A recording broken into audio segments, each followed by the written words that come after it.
So good afternoon, my name's Tom Simons. I'm a principal researcher here in the Government Innovation Team at Nesta, and I'm going to be guiding us through the first session of what we've labelled Future Trends in City Data Analytics. But before we move on to that, in honour of it being the eve of GDPR, we asked you before lunch how concerned you are as a private citizen about your personal data on the internet.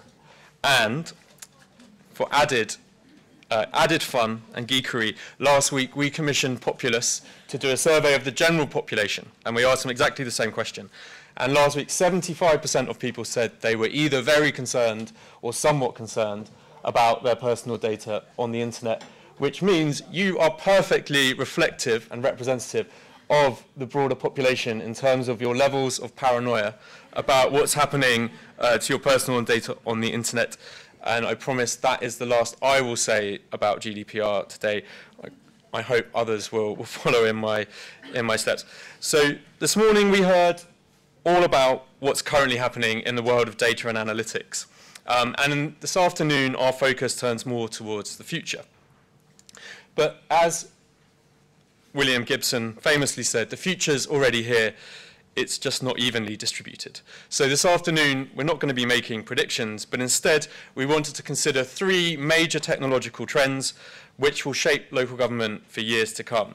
And while often it may feel like the genuinely transformative innovation is always kind of one step ahead of us and always a little bit evasive, the debates around these different technologies and trends are actually happening right now out there in local government world.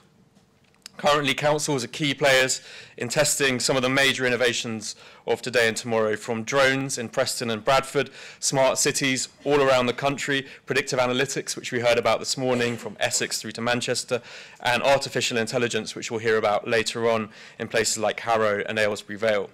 So if William Gibson was writing today, perhaps for an innovation-focused think tank based somewhere in central London, he may well say that the future is already here and it's happening in local government. So that's what we're going to be discussing today.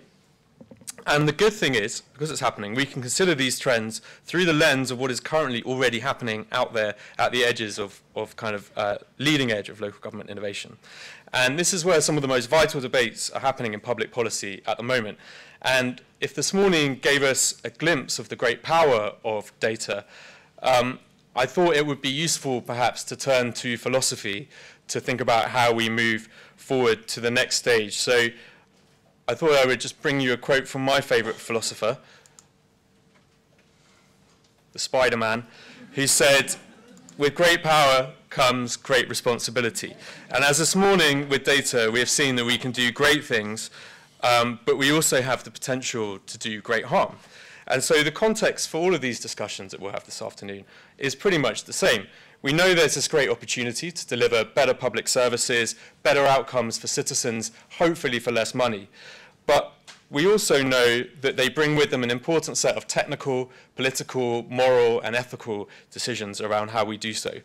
And I think these make us question the limits of state intervention in our private lives, and they also make us question the frameworks through which we use to assess the moral good and how we weight potential harms, both between individuals, for instance, the rights of a child to safety versus the rights of a parent's privacy, and also between individual and society, so between the rights of privacy for a criminal and the right to society and for public safety for society and the police force who are trying to protect them. And of course, we shouldn't forget that it is often at the sharp end of these moral debates and judgments that it's often the most marginalized and powerless communities whose views are unheard and can end up most harmed. And so I think it's not an overstatement to say that to truly harness the potential of new technologies, we really need to rethink the tacit social contract that exists between citizen and state.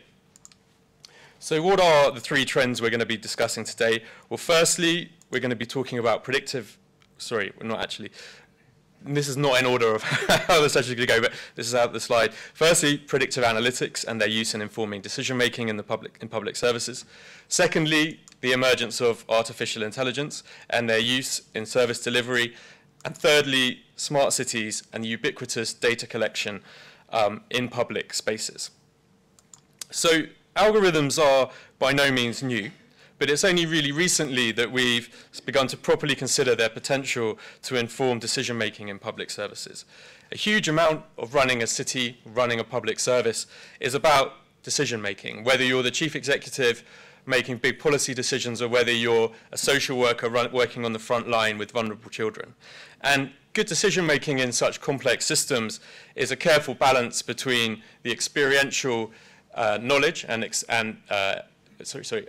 expertise and experiential knowledge, along with a dispassionate assessment of the objective and the quantifiable. And so this is where algorithms can really be helpful, because predictive models trained on historical data, sometimes learning in real time as they go, can help harness a collection of data points of a magnitude that's beyond the human brain's kind of ability to comprehend and deal with. And they can digest this into a single information product or piece of information which we can use.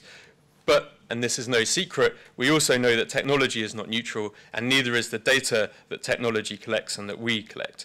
We know, for instance, that predictive policing examples in the States use historical data sets which have baked into them structural biases towards particular marginalized groups. And we know also from the private sector how creepy it can be when we receive targeted adverts or prompts based on our personal data, which feels like a real intrusion into our private lives. So what do we need to do to make algorithm-informed decision-making that treads this fine line between protecting the public good and not invading people's privacy and harming marginalized communities? Secondly, onto AI. What felt maybe a decade ago or so a bit like science fiction is now really an everyday reality. AI could be used in local government services for as little as £50 per unit, as is happening in Hampshire, where they have Amazon Alexas given to some of their adult social care clients in their homes to help them with general tasks. And later we're going to hear from 3 other local authorities who are all using artificial intelligence. And what we want to do is explore what these tell us about the direction we're headed in. Where are the biggest opportunity areas for AI in public services, and how do we identify these? And we also want to know what considerations do you have to make, whether you're a councillor or an officer, about how you deploy artificial intelligence in public services. And how do citizens feel about this? How should we communicate with them about what we're doing? So our speakers in that session will be talking us through how we make AI work for people and not bring about Stephen Hawking's prophecy that it will result in the end of humankind. So no pressure at all on that session. And then finally, bringing us towards our most imminent session, we will be considering smart cities and the ubiquitous collection of data in public spaces, depending on which estimate you read or believe, somewhere between 7 billion and 20 billion connected devices by 2020. Nominate Trust in 2016 found 27 UK cities met the definition of a smart city in some way. And with unprecedented pressure on public finances, it is kind of hard to see or conceive of how cities are going to improve transport, carbon emissions, congestion, a range of other problems without using these kind of technologies. But the evolution of smart cities has moved, I think, recently from purely factual data such as air quality or bus movements and into the personal. And the use of technologies has also moved beyond addressing problems at a system level, so traffic or public transport, and into the individual, such as facial and voice recognition and the tracking of personal electronic devices. And I think it's been encouraging in recent years that the smart city debate, which for ages was really dominated by kind of tech solutionism, has started to include now and wants to include the voice of citizens in how we plan and deliver smart cities. But I think at the same time, we're also moving into a new debate, which is equally important, which is about how we address the issue of personal privacy in smart cities. And I think this has historically been quite far down the list of priorities in terms of how cities approach this. So we think that on this slide here, you've got a couple of examples famously where this has gone wrong. Smart city projects are now tackling issues like violence in town centres, burglary prevention, administering of parking tickets and reward systems for environmentally and socially positive behaviour. For instance, these ones, one in Holland, where they have voice recorders in public spaces recording people's conversations, and pervasive video cameras which all aim to tackle street violence and prevent crime. And another example here from London with rubbish bins, which could use your phone data to track your patterns of movement and where you went to try and sell you things. I should say, thankfully, that capability was never deployed in London, and the scheme was shut down following this kind of outcry by privacy campaigners. But it does bring us to the question of the first session of the afternoon, which is how can a smart city be a private city? But just quickly before we do, a note about this afternoon session. And what we hope is we can have a genuine exploration of a range of views with our speakers and within our attendees. We see the break, which will be coming up after this, as very much a continuation of that. So we hope that while we may not have that much time for Q&A during the session, you'll be able to speak with us and our speakers afterwards. And very finally, turning to another famous philosopher, for all of these debates, we think it's what's currently happening now that helps us think about the future. And so our aim in curating this afternoon has been to provide you with tangible examples of these debates in action to highlight how we need to have these discussions here and now. And I hope you'll forgive me, it's genuinely quite hard to find superheroes who have said things that might be relevant to smart cities. I tried quite hard with this one, and I hope you'll forgive me for that. So moving us on into our first session, I'm really pleased we've got an absolutely stellar lineup to guide us through this discussion about whether a smart city can ever be a private city. And we have 4 speakers. We will have a bit of time for Q&A at the end, but we are quite tight. So the way we're going to run this is that we'll use Slido to take questions for the panel to save time. That means we're going to be running a kind of Lord of the Flies, Survival of the Fittest, Law of the Jungle competition, whereby the top 3 upvoted questions will be put to the panel. And if we have time, maybe some of the other ones, but definitely the top 3. So if you do want to ask a question, go on Slido, enter it, and make sure that you're upvoting yours from as many connected devices as you have available to you. So to kick us off, we're going to start with my colleague Theo, who's going to tell us about a project that Nesta is currently working on, which we hope will provide some useful new tools in addressing this issue of privacy in a smart city.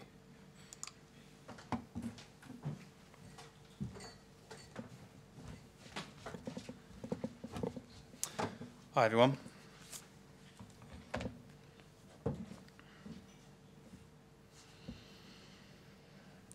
So my name's Theo,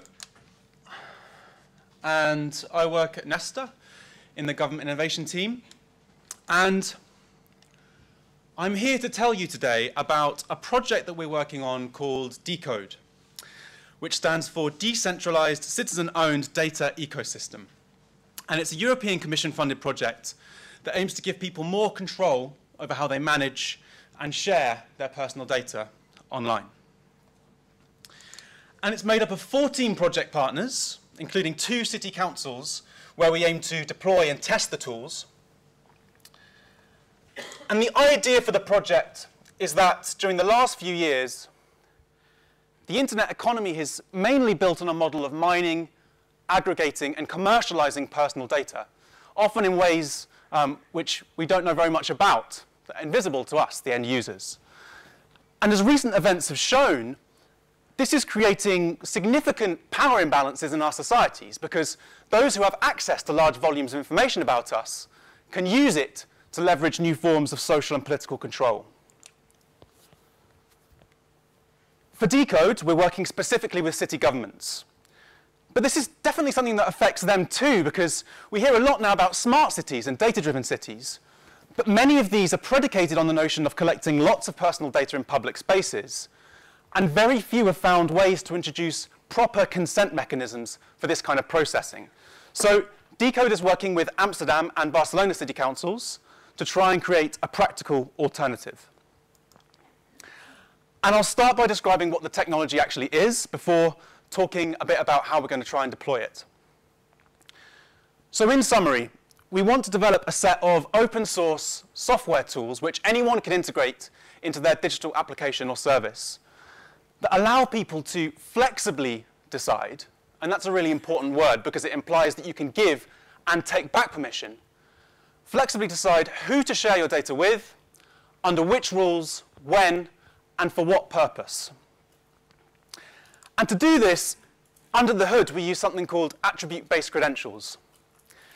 And what this does, very simply, is it replaces people's online identities with a set of anonymous attributes, which are simple, separated pieces of information that help to describe a person. They could be, this person is over 18, this person is a resident of the City of London. And the idea is that we're constantly forced to give out unnecessary information about ourselves when we're online. Our name, our email address, our postcode, our phone number. And instead, we think that the first step to giving people more control is to make them anonymous by default when they're accessing online services. So when you're using a Decode app, you can be issued a set of attributes like this, and then you can use them to be authenticated without revealing any unnecessary data. So to give an example of where this might be useful from a recent news item, last year the government proposed a system whereby people verify their age on porn websites using their credit cards. This is a terrible idea because you're basically creating a massive centralized, potentially hackable database of people who watch pornography. An attribute-based system, by contrast, would be a really good alternative because all you would need to do is verify that a person holds in their digital wallet an attribute that says this person is over 18, and that would greatly reduce the amount of personal data being collected and stored. I'm pleased to say this won't be a Decode application, just to clarify. It's just used to demonstrate a point. And these attributes have loads of other really useful features as well. So attributes can define a whole range of things. They can define the organization a person sits within. They can define their role. They can define their location. And when it comes to actually sharing data, what you can do with this system is you can encrypt your data and say, this information can only be unlocked by people who possess the specific attributes that I choose. So you can say, I only want to share my data with people who hold the attribute of medical professional or local government employee in the housing department. And the system operates in a very decentralized way. So once the data has been encrypted, no other actor or third party can touch it unless they hold the specified attributes. Not even us, the creators of the Decode system itself. For the user, at the front end of this system, we want to translate these attributes into a set of very simple, user-friendly licenses that people can use to share their data on specific terms, much like kind of Creative Commons licenses, but for personal data. And the idea is that we build a new generation of digital platforms that actually flip the current terms and conditions model on its head and let people, not companies, be the ones who set the fine-grained terms of use for their data. And we call these licenses smart rules. And these are very much the foundational rules for all the applications that sit on top of the Decode system. So I've spoken about the technology. How are we actually applying it? Well, in Barcelona, we're working with the Decode platform. And Decode is Barcelona Council's official digital democracy portal. It lets local residents flag up city problems. It lets them create and sign petitions. It lets them vote in things like participatory budgeting as well. And the platform has an active community of around 30,000 users.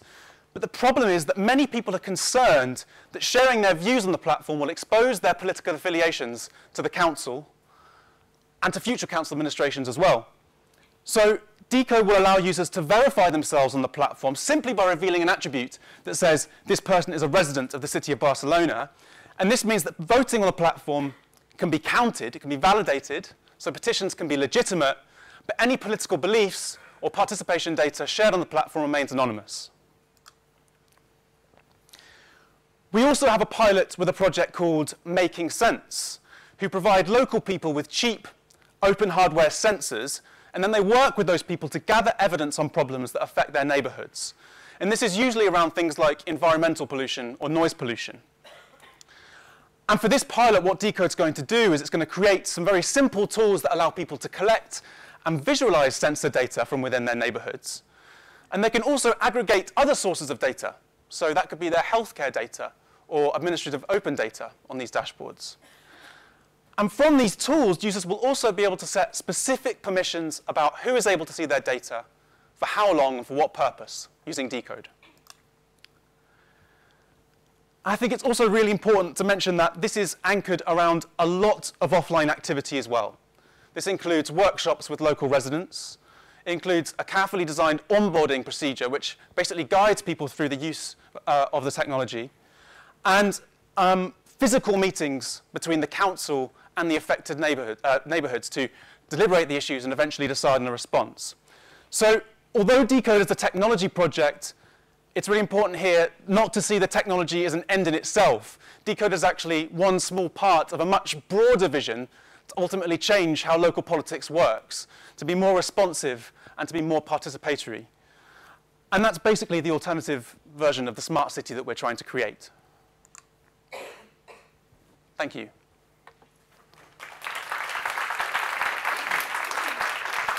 you very much, Theo. A really great talk. And next up, we have Rachel Caldecott, who is the Chief Executive of Everyone, and she's going to be presenting ideas from her recent response to the Smarter London listening exercise. Or I will be. Oh, yes, that's me. Hello. Hi. So I've got quite a lot to talk about and not a lot of time, so I will crack on. So I guess our thinking at Everyone is that although we think technology is great, that people are better. And the thing about the smart cities is they have to be about us before they're about anything else. So we're I think the tank, we champion something we call responsible technology for everyone, and we say that that is technology that excuse me, hang on a moment, sorry, that understands its impact and seeks to mitigate its consequences. So that means it's technology that understands the things it's doing and causing. And we do that in three ways. We do that by trying to educate and galvanise individuals, improving business, and encourage bold policy making, which was where we came into the Smarter London thing. And I've got 4 things to talk about, and I will start with every technologist's favourite, the singular. Oh, no, I won't. The semantics. So, thinking about like how the Smarter London call was opened up was there was a long document that set out lots of ambition, and it included this phrase which I was really unhappy about. So a city can't really be a home to the data and artificial intelligence, because they aren't the things that live here, it's us. And that actually, if we're thinking about smart cities, we have to think about them in the context of us and the people who live there. So if that's the case, how could we recalibrate that mission? And I think we were thinking at Everyone that we wanted it to be a city that works for the people who live, work and visit it, and that it's secure, informed and adaptable, that it's about them as opposed to the tech. And the reason that that's the case is, although, you know, everyone talks about all the great, amazing things that can happen with big data and artificial intelligence and things, a lot of it is pretty crap. And it doesn't really work. And the things that people get excited about, that say this will come in and totally change everything, often don't really work. And so I think everyone here is probably aware of the South Wales Police facial recognition experiment that had a 92% false positive rate in the cities, in crowds. And that absolutely cannot happen. We are not people to be experimented on. Which means that actually, if we're thinking about creating smart cities, the problems are mundane. They're bins, it's parking, it's buses. And although that doesn't sound exciting, I think that is the way to win trust by making things work. So quickly, how does London look as a home to people? Now, the problem is that we're all really annoying. So none of us really fits into the database. None of us does the things we said. We don't do the things it's easy to predict. We leak data everywhere, but not about the things we're really interested in. And that actually, if you're trying to create systems that put the tech before the people, it means we're likely to end up with cities that do the things that we do rather than the things that we want. So it's likely to make it easier to get pizza than go to the greengrocers. Yeah? And that actually, in terms of putting the tech first, that's a lot of pressure on us as individuals. And I really like this example. It's slightly different. It's looking at economics. Richard Thaler, who was one of the people who invented nudge, he was saying the reason economics doesn't really work is because economists expect people to behave in the way economists work. And in the 20 years I've been working in tech, technologists expect people to behave in the way that technologists think. They expect them to behave like databases, and that doesn't happen.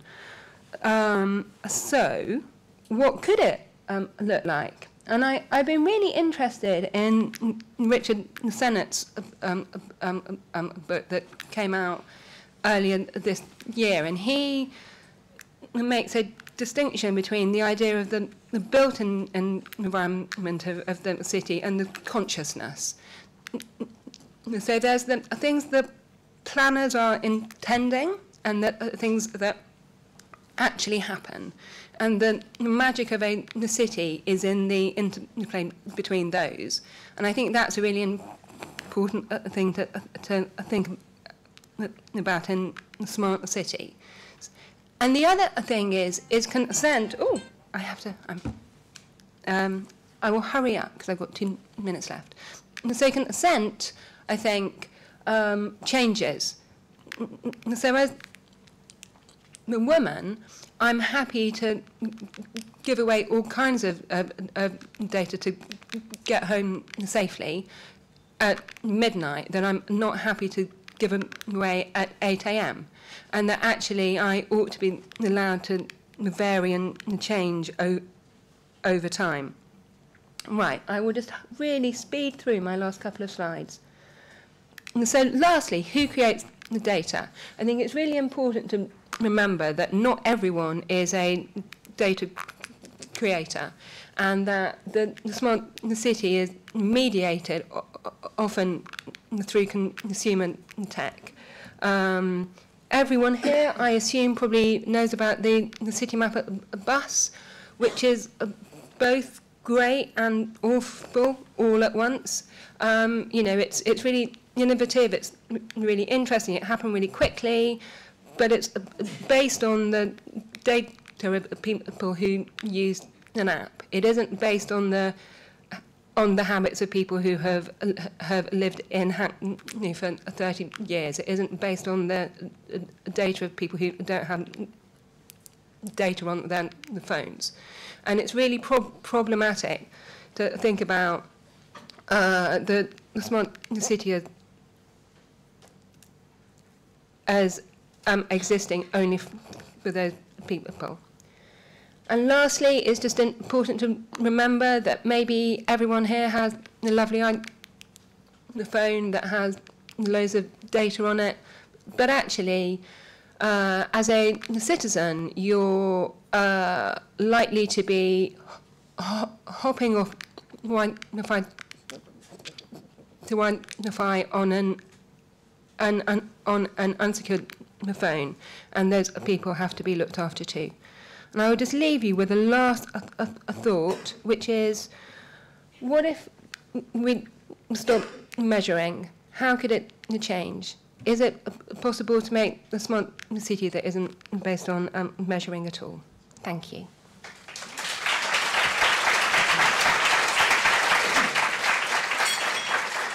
Thank you very much, Rachel. Next we have Richard Pope, who is the Chief Operating Officer at Projects by IF.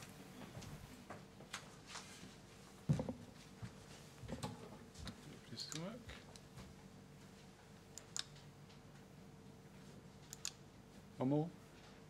It's good. Hello. My name's Richard from IF. So IF is a company that works with organisations to show how they can be trusted with data. We do that by helping technology companies improve, design digital rights into their products and services. We help organisations understand how they're using data, and we also help train technologists and designers to understand digital ethics better, because we think that's important. I'm going to speak today a bit about trust and cities. It's kind of following on from what Rachel said, really. The opportunity here is not more technology. It's also not really kind of marginal cost savings. It's in radically changing the service provision to millions of people. So how can we make people safer and healthier? How can we maximise their happiness using technology? Reason being, if we don't trust the society, if we don't trust the organisations we rely on, what does that do to society? What if people stopped, for example, visiting a sexual health clinic because they were worried about the sensors on a particular road tracking their movement and sharing it publicly if there was a data breach? There's a fundamental question here about what it would be like if we couldn't trust the services that we rely on, especially in the context of a city. And it kind of follows on from that any organisation, be it public sector or a private company, needs to build and maintain the trust of the people that are represented by that data, and in the interests of society as well. Unfortunately, the way we think about this often at the moment is kind of broken. So people talk in terms of anonymity, and we know that most recent research into anonymity has found even a so-called anonymized data set, you join it together with a bunch of other things, you can identify people. There are kind of emerging technologies like differential privacy and something called geo-indistinguishability, which is particularly hard to say. But they're basically ways of adding noise to data. So in theory, you can make it a bit more anonymous. But there are drawbacks with those. They come at high cost, and they're probably best reserved for really sensitive data sets. The other thing you hear people talking about a lot is kind of data ownership. If only we can give people ownership of the data. Of their data, then that will solve things. But actually, data's messier than that.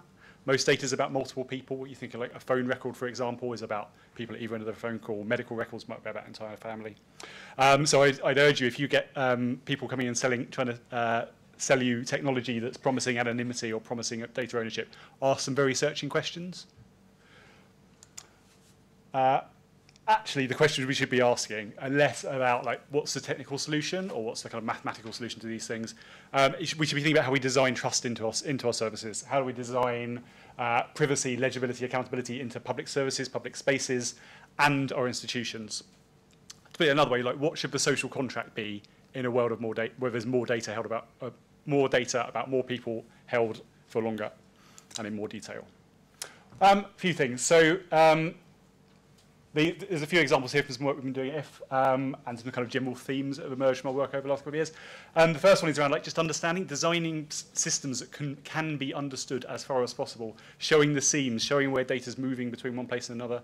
That might mean asking people for consent, it might be notifying by a letter, but actually exposing that to people.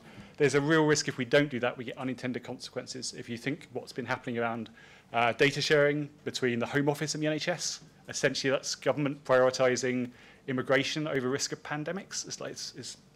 And that was hidden from people. So we think design things in a way that they can be understood by people. That said, there's only so much an individual can ever do. You can explain a certain amount on a phone or on a notice on the side of a building, but actually we need to give our public institutions the skills, capabilities, and regulations to be able to deal with sensors on our streets, to deal with more data being held about more people.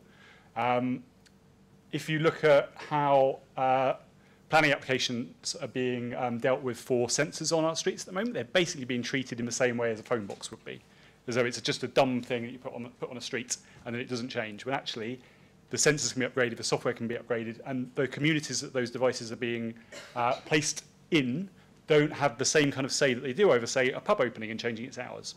So we need to reform the planning system. We need to give councils and other planning authorities more up-to-date rules that are fit for the digital age, and we also need to train the people who are making those decisions in digital ethics.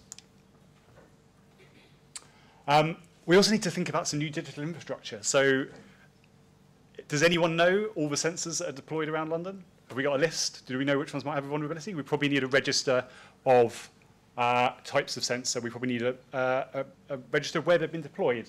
There was the, and this is kind of in line with the House Commons Select Committee yesterday saying there should be a register of algorithms in the public sector. Like, we need some more lists, basically. We need some infrastructure.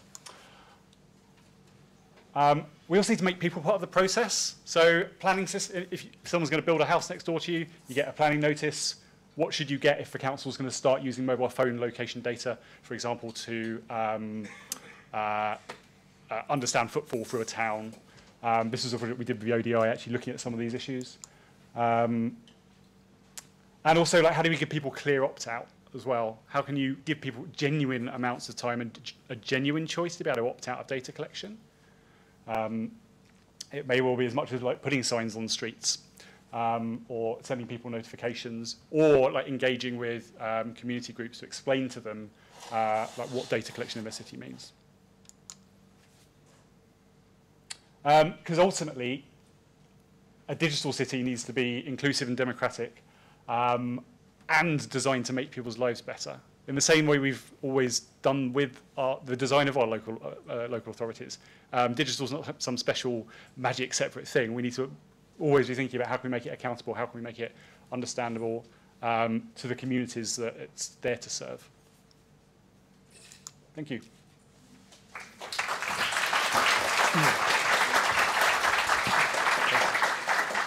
Thank you so much, Richard. And our final presenter now, I'm delighted to say, is Lauren Sagar-Weinstein, who's the Chief Data Officer for Transport for London. Right. Good afternoon, everyone. This is going to be great. And my only sort of regret is that we don't have a long time to actually debate some of this, because I think there's some really interesting themes that have come out. And I hope that you'll see some of this in my slides as well. So I'm going to start by just giving a little bit of a background. About it's going, yes, I'm going to click back to the start. Right. So a little bit about taking some of these themes and how we brought them into practice. Eventually. Let's use this.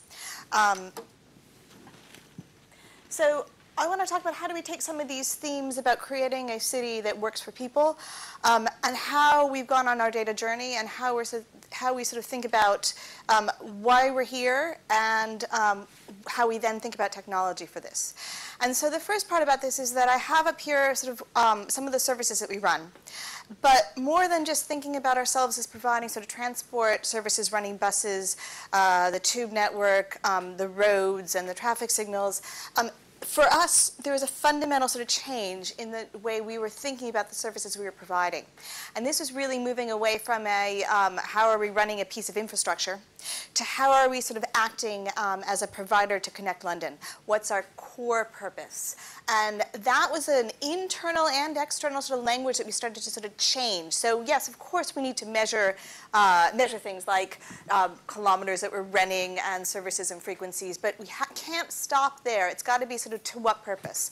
And I think when we think about technology, it's got to be the same thing. It's how do we then sort of move forward to sort of delivering for London, delivering for the mayor and the mayor's transport strategy, which we'll see in a second, and how do we make life better? So our services need to do that, whether it's a sort of the services like a fixed infrastructure that we're running, and our technology needs to do that as well. So, what we are guided by the mayor's transport strategy. And again, this is all about how do we create an environment where we have sort of healthy streets and healthy people. How do we create the good public transport experience? And how do we plan for the future and plan to support jobs and growth? And this is where the data work that we do and the technology work has to be tied to that. And if we get sort of stuck on just sort of data for data's sake or technology for tech's sake, we've missed a trick. But we have lots of data. We have, on a given day, we collect 19 million smart card transactions across our network. Our buses are providing data, which we call geolocation events. This is where our buses are at any given moment, whether they open up their doors, how long they dwell. We have data from our traffic signals. We have data from sort of cameras to enforce our network. And we have trains that now, with complex and new signaling systems, weigh themselves and provide sort of diagnostic data back about when we need to sort of provide new maintenance regimes on our trains. And that creates a whole big data world that is, someone who loves data, it's very exciting.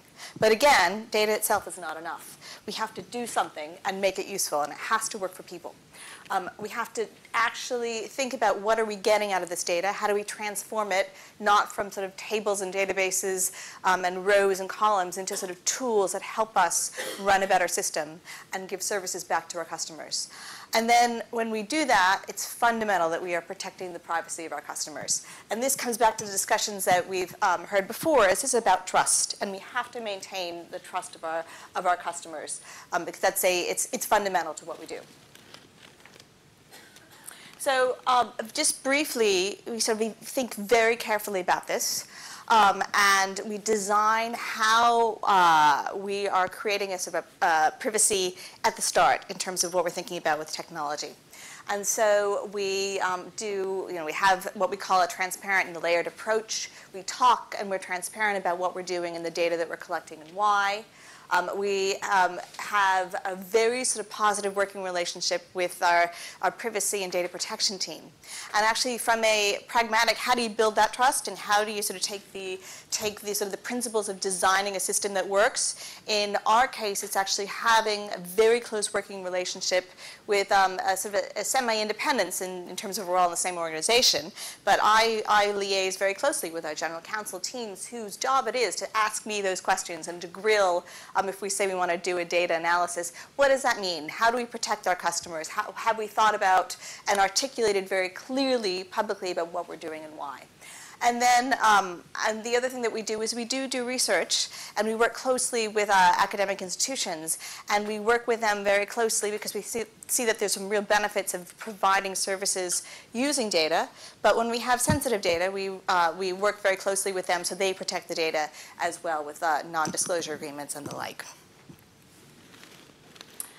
And so just one example I want to talk very briefly about is that one of the things that we've done that you may have seen is the work we did on looking at Wi-Fi data connection patterns on our network, which is where we did an exercise, a 4-week trial, where we looked at pseudonymized Wi-Fi data connections at 54 of our stations to understand travel patterns on the network, so we could sort of build up a picture of travel so that we could explore whether this might be a new data source that could help our customers and help us.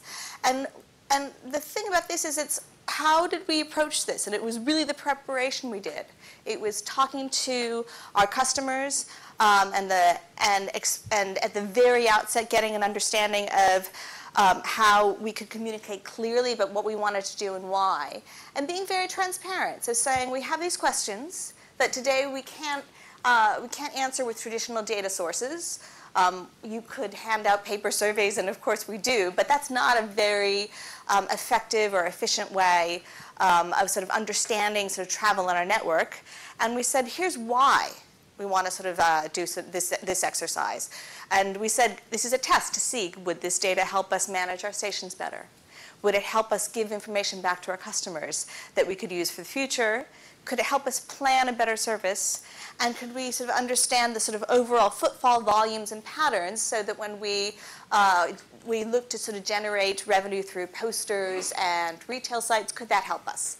And we set this out very clearly, and we talked to our customers, and we communicated, so lots of posters and stations, and news articles when we were doing the pilot, and tweets and the like. And then this was all about then afterwards sharing the results, because I think this is another piece of this, of being very transparent at the outset, and saying, what do we find?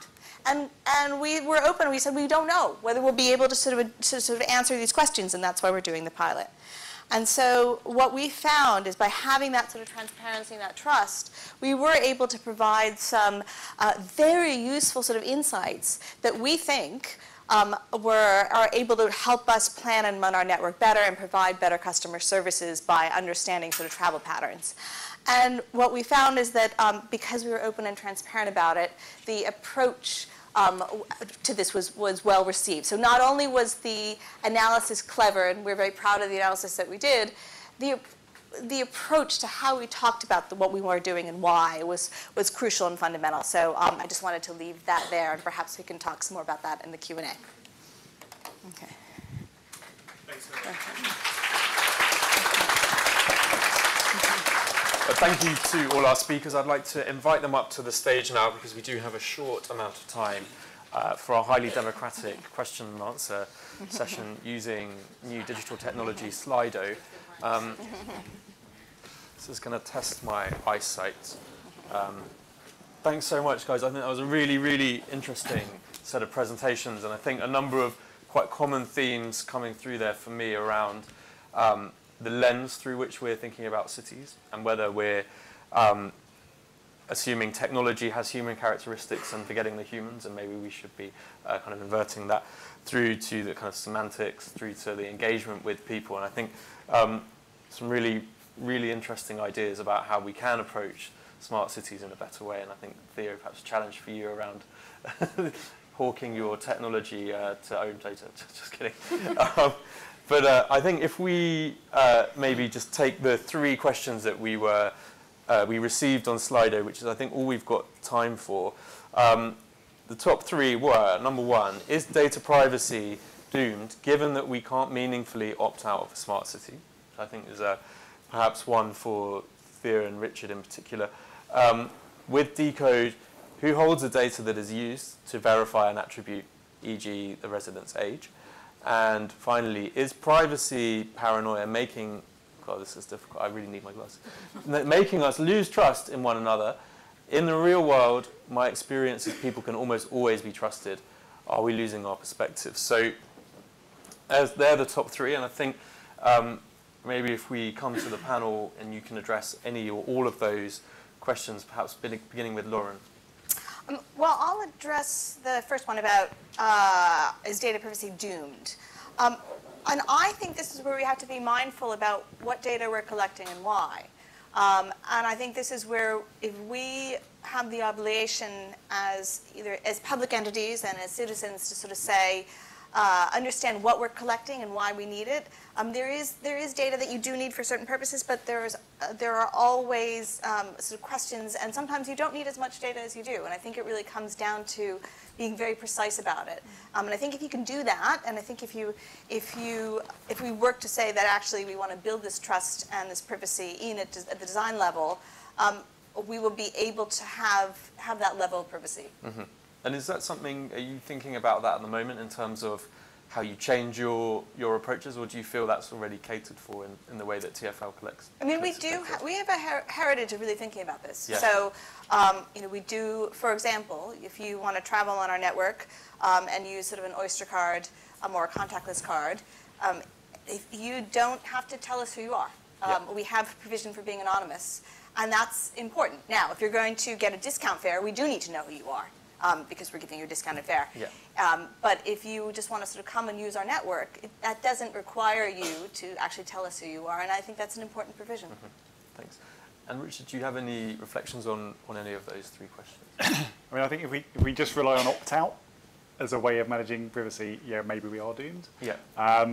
Because I think because the important word there is meaningfully.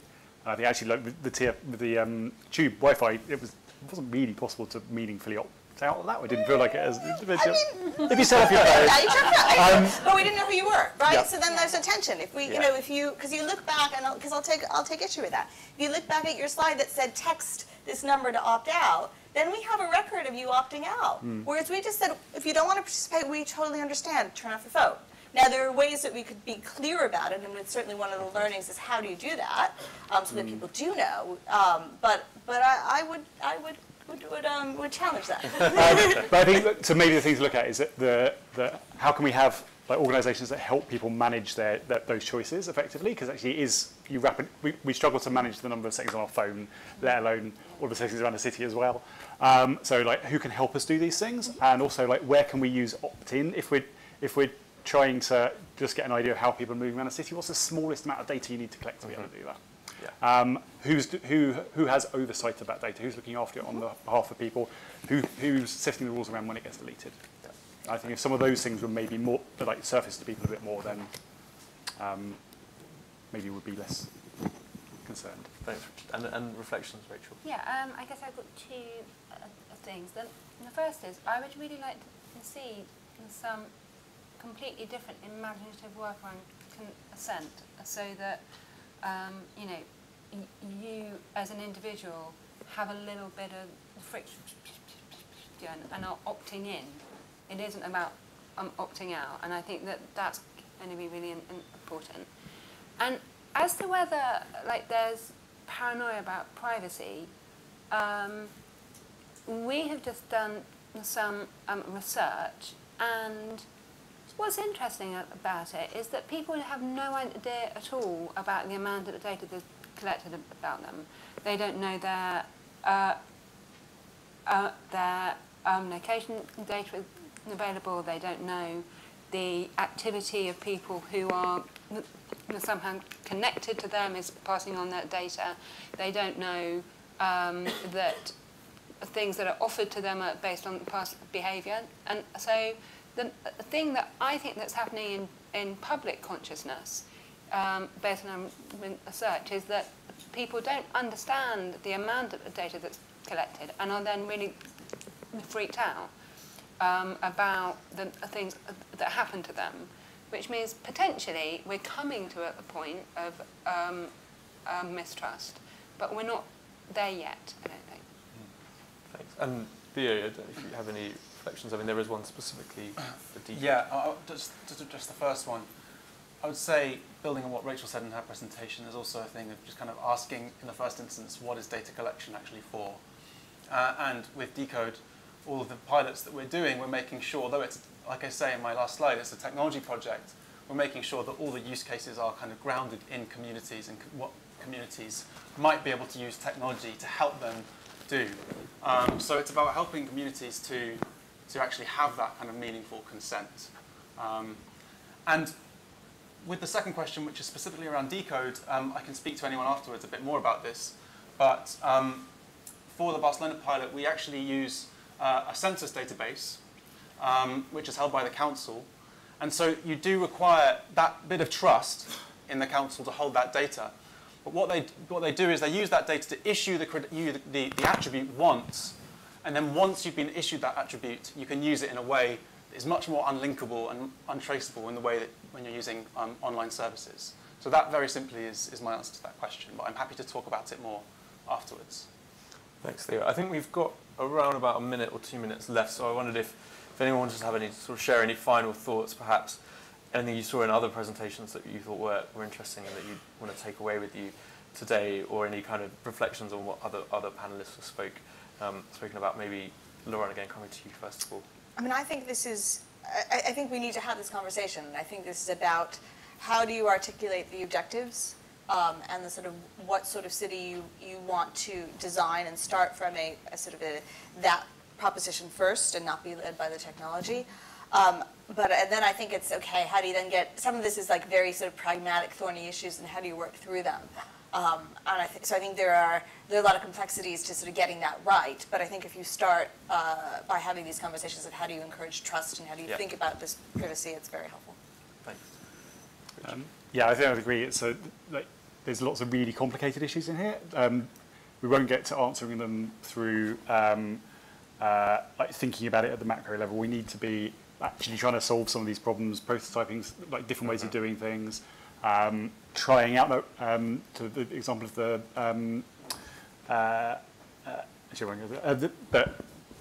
yeah, there's some really thorny issues. Yeah. We can't write our way out of this. We have to make some things and try some things out. Thanks. And I'd say I'm really interested in the potential that Decode opens up, and how does a community that is looking after its own data behave, and what are the opportunities that come out of that. And I'd really hope that if the findings of that can then connect with the kinds of questions that you're asking, I think that's great. I would just say that we're at the beginning of the digital revolution, and I think it's important to note that personal data is going to get a lot more intimate, technology is going to get a lot more invasive, so the point of Decode is to start piloting practical alternatives now, and to start actually deploying them in places that people can use them. And we think that local councils have a really good role to play there. Thank you. So I think as a kind of manifesto, we have open up public discussion, experiment, and then try and understand the impact of these new things on humans. And hopefully if we can do those three things together, we should get a bit closer to this idea of a smart city that's also kind of privacy respecting. So thanks so much to all our speakers. I wonder if everyone in the audience could just put their hands together to say their appreciation for Lauren, for Richard, for Rachel, and for Theo. Thanks so much. That is the end of this session. So we're going to be going over to another break now, which will take place outside there with a new set of conversation points, I believe. I'm not sure if I'll get them on the screen, but there will be new conversation points outside. And there will also be a new Slido poll, which I'm getting a signal. I think there's going to be a new Slido poll for you to take, and that will inform the final session today, which is going to be about AI. Are we due to see the Slido poll on the screen, or? Okay. We wait with bated breath. Here we go. So we're looking at AI in our final session, and the question is, where do you think the biggest opportunities for applying AI technology in local public services lie? And you can choose up to 3 options. It may not be a completely exhaustive list for which we have the other category, but you can come and talk to me about that outside if you feel we've missed off something terrible. So thank you very much for your attention during that session. We have a half-hour coffee break, and then we'll be back afterwards to discuss the rights and wrongs of predictive algorithms and decision-making. Thank you very much. Welcome back for this, our final session. Thank you for sticking with us throughout the day. And we're starting off this session. I perhaps reflect back to a few weeks ago. I published a blog which outlined a draft code of principles for AI where it is used for algorithmic decision-making. And I invited feedback, and feedback certainly came. And it came in 2 forms. There were those who said, Eddie, this just does not go far enough. You know, we need greater protections. We absolutely need to make sure we get the regulation strong and upfront so that we avoid all the bad things that could happen with this. On the flip side, I had an equal and opposite number of people saying, if anything remotely like this is going to stifle all innovation, terrify people from trying anything at all, you've gone way too strong. In the absence of knowing what to make of that, I thought it would make an excellent topic for discussion with a panel of experts who I can devolve that task to, which is what we will now do. And it is a great pleasure to be inviting three very knowledgeable people, the first of which hopefully we can bring up on our two big screens now. We mentioned before trying to fix the plumbing. Can we, at a technology-related conference, manage to do a video chat with someone currently sitting in New Zealand who's going to offer the first case study? I hope that will work in just a moment. Hello, so I can hear a voice. That should be Rima Vathianathan, who's the co-director at the Centre for Social Data Analytics at the Auckland University of Technology. In just a moment, I will be asking Rima to share a case study of something she's been working on, which was a predictive risk model for child welfare, actually based in Allegheny in Pittsburgh. After Rima has spoken, I'll be asking Michael Sanders to say a few words, and he is the Chief Scientist and Head of Research and Evaluation at the Behavioural Insights team. And last but not least, we have Eva Bloom-Dumontet, who is the researcher at Privacy International, who will be sharing her reflections from a privacy perspective. I'm hoping, Rima, that you can hear my dulcet tones. Yes, indeed I can. Good morning. Afternoon. And please do kick us off. You've got 5 minutes to share your case study about your work. All right, thank you so much. And hello, everyone. I'm sorry I can't be there in person. I'm sure it's much nicer to be sitting in the middle of summer than winter where I am. I'll just want to spend 5 minutes going through really a use case in using predictive risk modeling in child welfare, which is child protection. It brings forth a lot of issues. Obviously, it's a very sensitive area to use data analytics. And indeed, in the US, this is sort of one of the first uses of data analytics in child protection. So it's had a lot of publicity, press, both positive and negative. And so I just wanted to spend a few minutes going through some of the ways I think that we made sure that this project has been ensured its transparency and community acceptance. So if I can make this thing work. So just quickly, I'll go through what is predictive risk modeling, and I'm sure most of you in the room are familiar with the concept. And I'll really speak more to using data when children are reported to a child abuse hotline. So predictive risk modeling is an approach to producing or prioritizing people for review in the child abuse hotline case. It's an automatic risk scoring tool which generates a risk score for an adverse event based on a large administrative data set. So I come to it, actually, I did work in the UK, in the NHS, that's going back about 10 years, where I worked to look at how we were in the UK anyway, in the NHS, implementing a predictive risk model when a patient was discharged from hospital to identify patients who were at highest risk of re-referral, that is coming back to hospital. And the idea of these predictive risk modeling tools is that previously clinicians had been making that decision about who was most likely to come back to hospital. And the evidence came out that clinicians were no better than the toss of a coin in identifying who came back to hospital. So basically what it showed is that clinicians are very good at being able to tell you who amongst their patient, how the current acute episode that they're looking after the patient in the hospital is going to resolve itself. But they are very challenged when it comes to figuring out who amongst their patients, once they're discharged, will come back to hospital in the next, say, year or two. So the reason is that clinicians and social workers and most of our frontline workers are very focused on the acute episode in front of them. And the problem for people who are high users of healthcare, frequently come to the attention of child welfare systems, and most of our sort of what you'd call frequent flyers, is that they have multiple sources of risk. So the challenge for clinicians is that, they might discharge a patient from a cardiac ward, having fixed the heart up, but what turns up next for the patient is nothing to do with the heart disease. It might be something to do with diabetes. And so we have a problem in using clinical models and even in sort of old-fashioned actuarial tools, and we're not capturing long arc risk. And so this is a particularly problematic in child welfare. Over 40 million children are subject to some kind of maltreatment per year. In the US, there's around 4 million calls made to child welfare agencies concerning child abuse. So these are calls that could be made by anyone in the community. You have such a system in the UK. Most countries have such a system. It could be made by a doctor, an anonymous person, a family member.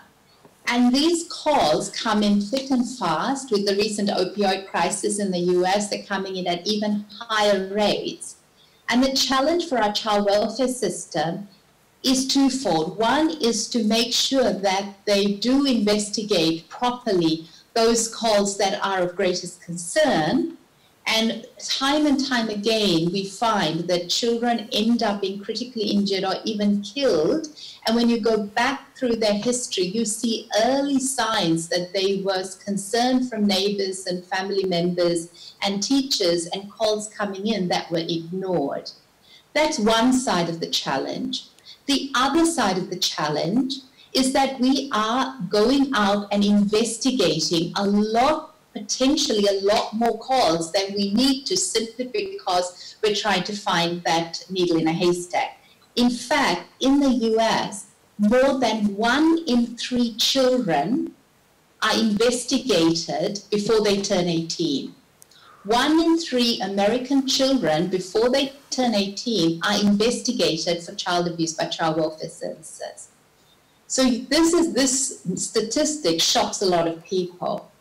But the case is that when we have a system like this, which is really trying to find a 1 in 1,000 critically distressing thing like child abuse and neglect, we are going to end up over-investigating in some sense.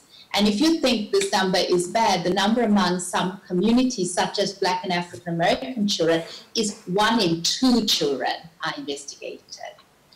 So what we did is I've been working in this area for 5-6 years, published a bunch of sort of theoretical papers on how we really, as a government systems, have sufficient data now, even theoretically at the birth of the child, certainly at child abuse, when the first call comes in, to be able to identify a child who is going to be harmed or is at risk of harm, not going to be harmed, at risk of harm. Now, the first opportunity we had to apply some of this theoretical work was in a county called Allegheny, which is really the city of Pittsburgh and surrounding areas. One of the reasons we started with Pittsburgh is because they have an integrated welfare data system. That is that when a child's call comes in, that welfare work, the social workers or the frontline workers can actually access a whole bunch of data systems straight away about the family as soon as they've identified the client ID of the family. So they can look at behavioral health, prison history, alcohol and drug treatment history, juvenile justice, probation, public welfare, food stamps, parental child protection services, or was mom herself a victim of abuse, and so on. But what they were finding is that it was almost poverty in plenty. There was just too much data for frontline workers to cope with. But the great thing about such rich data is that we know it provides a fantastic platform to implement a predictive analytic tool. So we built a tool which at the front line, when the call comes in, provides a caseworker as soon as they've identified the clients on the call with a score 1 to 20. So What we trained the model for, that is predicting, is the probability that the child will end up being placed in 2 years. That is, within 2 years of that call coming in, so we're talking about long arc risk, the child will end up a judge will deem the child at such risk of living in that environment that they will be removed. So how accurate is it? Well, when we went back and scored some referrals from past and was therefore able to follow those referrals for 2 years, 1 in 2 children who received a score of 20 were placed out of home within 2 years of the call, whereas 1 in 100 children who received a score of 1 was placed out of home after the call. So roughly a child who scores 20 is 50 times as likely to end up being placed as a child who scores 1. Now, the thing that really made a difference for Allegheny is they saw the statistics, and there's 2 concerning parts of the statistic. The first is when we compared the score to what they were doing prior to the implementation of the tool, they found that a full 1 in 3 of the children who came in with a 20, at the time they didn't know it was a 20, but retrospectively we established it was 20, a full 1 in 3 of them were being screened out. What's just as concerning, given the over-investigation of some of us poor and African American and Black communities, is that 48% of children who scored a 1 was being screened in and investigated. Half the children who the algorithm identified as at lowest risk were being investigated. And yet, if you followed these children, only 1 to 2% of them ended up being removed. Now, of course, it could be because they were investigated and we protected them, that the placement rates were so low. But that's a sign that there was something potentially useful in a scoring tool like this. So I'm just going to finish off by saying that whilst it might seem like a simple application of data analytics, this has been a huge multidisciplinary project. We've had folks in leadership. We've also had an independent ethical review, which was done by a senior social work professor at Berkeley and a colleague of mine who's an ethicist. We've had a whole separate fairness and disparities analysis from collaborators at Carnegie Mellon. We've got an independent evaluation being done by folks out of Stanford Medical School. And so we've had to bring together a huge bunch of multidisciplinary team. And the reason is because this is a very sensitive use of data. It's a sensitive application. One of the things that we've always been very clear with the community is we will never use it on its own. It's only a support tool for workers. There will always be a human in the loop. And we've always had clear and transparent data use, lots of community meeting, lots of external validation, independent ethical review and staff training, a lot of evaluation and monitoring. And I think that's why our project is kind of modeling, I think, a transparent approach to algorithms. Thank you. Thank you. Let's give Reem a round of applause. So thank you for that, a wonderful case study to really provide a tangible point of reference for the rest of this conversation. Michael, you're both chief scientists. You're also clearly expert in behavioural science. What do you make of all this? Well, that's a big question. So, as you said, I work for the Behavioural Insights team. Our mission is to apply behavioural economics to policy. So, behavioural economics, you can say, is about putting the human beings back into economics. The Behavioural Insights team is about putting the human beings back into policy making, and our data science team, which we set up last January, is about putting the human beings back into robots. That's the strapline. If nobody likes it, then do tweet about it and tell me off. So we set up this team 18 months ago with a 1-year sunset clause. So when David Halpern set up the Behavioural Insights team, we had a 2-year sunset clause, show you're worthwhile or get shut down. David gave me 12 months because he likes me less than Gus O'Donnell likes him. So that happened. And one of the first projects we started working on was a project very similar to the one that's just been described in children's social care in one local authority in the UK. But we're working a little bit later in the process. We're not guiding that initial sort of decision making. What we're looking at is cases where a social worker has decided to take no further action. They've decided to step it down and say nothing to see here after this assessment. Which of those cases return within 3 or 6 months and escalate? So that was our exam questions, a little bit different. And we also use very different data. So instead of using data from a wide variety of services that would have taken a long time to bring together, and so would have meant that I missed my deadline and got fired, which was not part of the mission of this task, although maybe David's mission, which he seems to thus far have failed. What we did was we took the case notes that the social workers themselves had written, both the caseworker who was assessing it right now and throughout the history of that case. So a lot of what, when I was younger, we would have said this information, but it's not data. It's just a whole load of text of tens of thousands of words per case. Because of the fact that when I was growing up, it was a long time ago and the machinery wasn't as sophisticated as it is now. Now we can use natural language processing to pull out themes within these texts and then to sort of treat this text as though it is data. And that gives us a similar, again, a prediction score for which of the cases are most likely to come back in as an escalated case. And by escalated, we typically mean the child ends up being taken into care. In terms of accuracy on that, the local authority we're working with reckons they can take remedial action earlier on 6% of cases.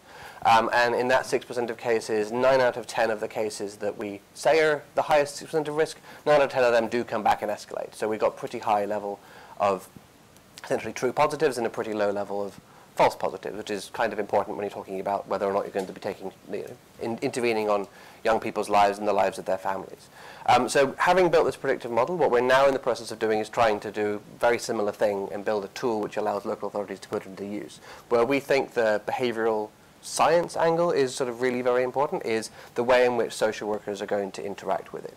We know from the literature on algorithm aversion there's a really big chance that they just sort of turn it off and don't use it, which is a bad scenario, but not perhaps the worst case scenario. The worst case scenario is when they surrender their judgment to the machine and they say, oh, well, you know, I'm not sure if I'm going to send it to no further action, but I'll check, oh, the computer says it's a high-risk case, let's send it forward. And so what we're doing at the moment, thank you. What we're doing at the moment is, I shouldn't acknowledge when people tell me I've got a limited amount of time left. It ruins the flow and makes it seem of course, going on about it for 30 seconds afterwards both wastes time and even more draws attention to it. So anyway, moving on. That's what everyone says. Look, I'm a chief scientist. David Halpin, if you wanted smooth, you should have got him in. Well, my colleague Tim Pearce at the back, he's incredibly smooth. I'm reliably informed. Anyway, so what we're doing now is our data science team, which is made of people like me who lack a certain level of smoothness, who are very, very wonky, proper statisticians and that sort of thing, even more statistical, even less smooth, if you can imagine, than I am. They're working very closely with Tim's team, who handle the behavioral science and the human fluffy friendly stuff, with our qualitative research team that contains sort of former teachers, people who actually go into and get under the hood of these things.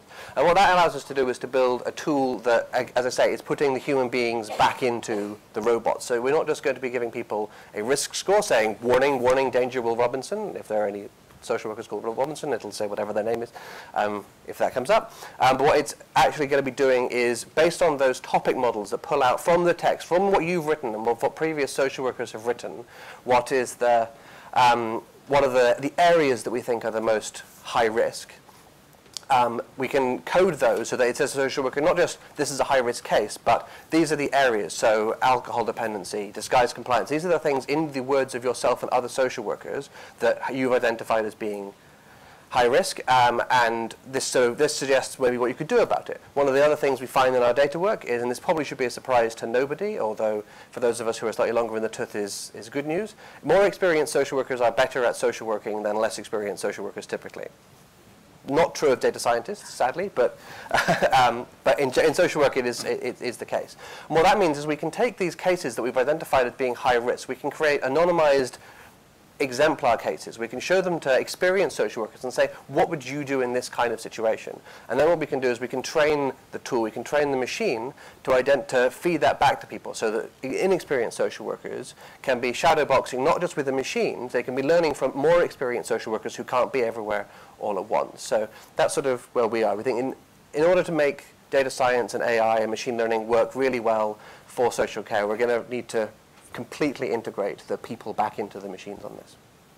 Thank you very much indeed. Eva. Hi. Actually, I'd just like to start by talking a little bit about GDPR, because that's the really exciting thing that's happening tomorrow. And GDPR is not actually just about the emails you've been receiving from various companies you have forgotten about. It's also actually a law that Privacy International has been lobbied for, because what's really interesting about it is how it allows you to reclaim your right to access, you reclaim the control over your data, the right to object. And at the end of the day, what it does is redefining consent and making consent a little more than just like ticking a checkbox. And actually, in order to obtain this law, we actually had to push back against over 3,000 amendments from industries that were trying to push back against GDPR. Now, consent is important because we are here today, talking about how data and how maybe smart cities, how local governments are going to be using data to help children in need, to help run our cities, to make our cities greener, to improve our transport services. And yet, in order to build this environment, we're going to need to have more data. In order to have local governments relying increasingly on AI, this is, again, stepping into the world of big data even further. Because the reason we're all talking about AI these days is AI is allowed to exist at the moment because of big data. Because the more data you have, the more you're able to train the AI. This is just as simple as it works like that. And yet, in order to fully automate all cities, in order to have social services that rely on AI increasingly, we don't quite have enough data yet. We'll need to have even more data. We'll need to build cities where consent is again redefined, where cities where when you step out in the streets, you're systematically subject of surveillance. And it's already the case, effectively, when you think about CCTV and facial recognition, when you think about the fact that when you carry a phone in the streets, you're effectively trapped by your, using the Wi-Fi, by your phone providers, by IMSI catchers. When you're taking the tube, actually, when you're using TfL, obviously, whether you use your Oyster cards or your contactless cards, you're being tracked. You're also being tracked with the Wi-Fi. And TfL is actually making money off this data. So again, what happens with this consent, with this idea of consent in the city? But also, I think the important thing to bear in mind, and I think the previous speakers talked about it a little bit as well, is the question of governance and choices. And so who are we building the services for? Who are we building the cities that we live in for? And who makes the decision of actually using AI as opposed to developing existing services? Because we don't use AI because it's clever. At the end of the day, it's just a reallocation of resources. And is this reallocation fair? Is it fairer? In the UK, it's particularly interesting because we live in a time where there's lots of cuts to government services. And so once we decide to invest on AI, are we deciding that actually the money that should be spent on making our streets safer, the money that should be spent on making our schools better for children, on access to culture, on making the air cleaner, are we taking away those money and those funds to hand them over to people at the Silicon Valley that are creating the services that impose their view and their vision of how all services, all social services, all cities, all local governments should work? Because this is actually one of the problems, is that governments have very little agency over how AI is run. It's often something that's quite opaque, that they don't necessarily understand. So when you turn to external companies, for example, when IBM decided to impose their vision of what a smart city looked like, and I wrote a report last year on IBM's vision of smart cities and the investment that they have done in what we refer to as the global south, is that we see that like the vision of all societies is very much driven by the private companies that offer the services. And so we decide to basically let them run all social services, all cities.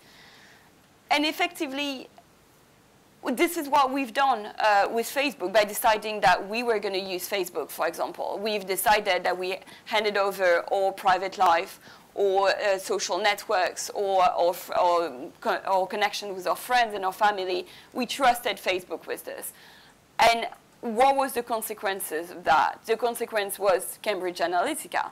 It was suddenly, there was so much data that companies could access and maybe influence the results of an election. And so now we're all panicking, and some newspapers talk about like a breach, but it wasn't a breach. It was exactly how the system was supposed to be working. We just didn't think about those consequences when we initially decided to trust Facebook with our data.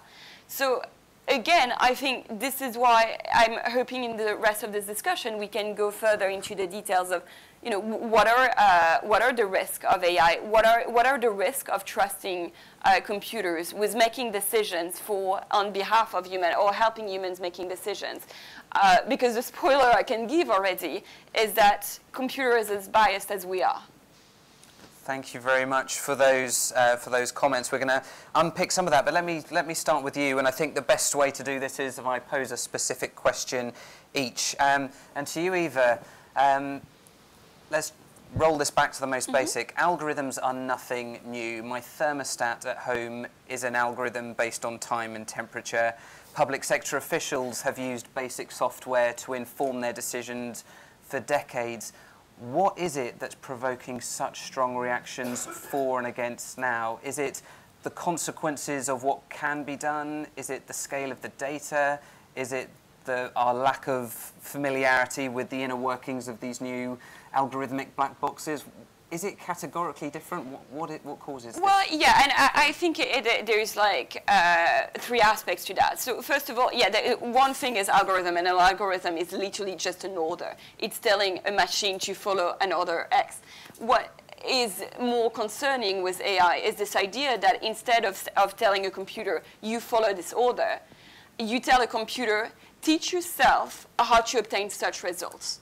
Now, what route the computer is going to take in order to obtain that result, you don't know. This is the black box. This is what's opaque.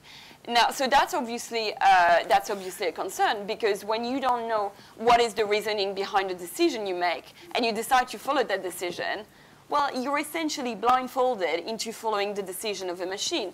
And so one of the famous cases actually of abuse was in the US. ProPublica documented how there was essentially this AI that was created to help the US court system making decision on who should be granted bail and who should be sent to jail.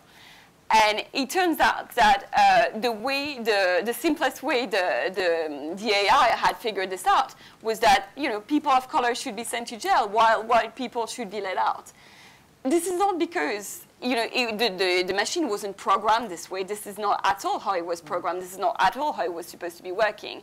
Except we were feeding, the US court system was feeding extremely biased data set, because we know the US court system is extremely biased against people of color, to a computer. And the computer was making an extremely biased decision based on a biased data set. Except until ProPublica actually investigated it, no one was able to understand this reasoning and to understand this route, because again, as I said, this is not how the computer was supposed to be running.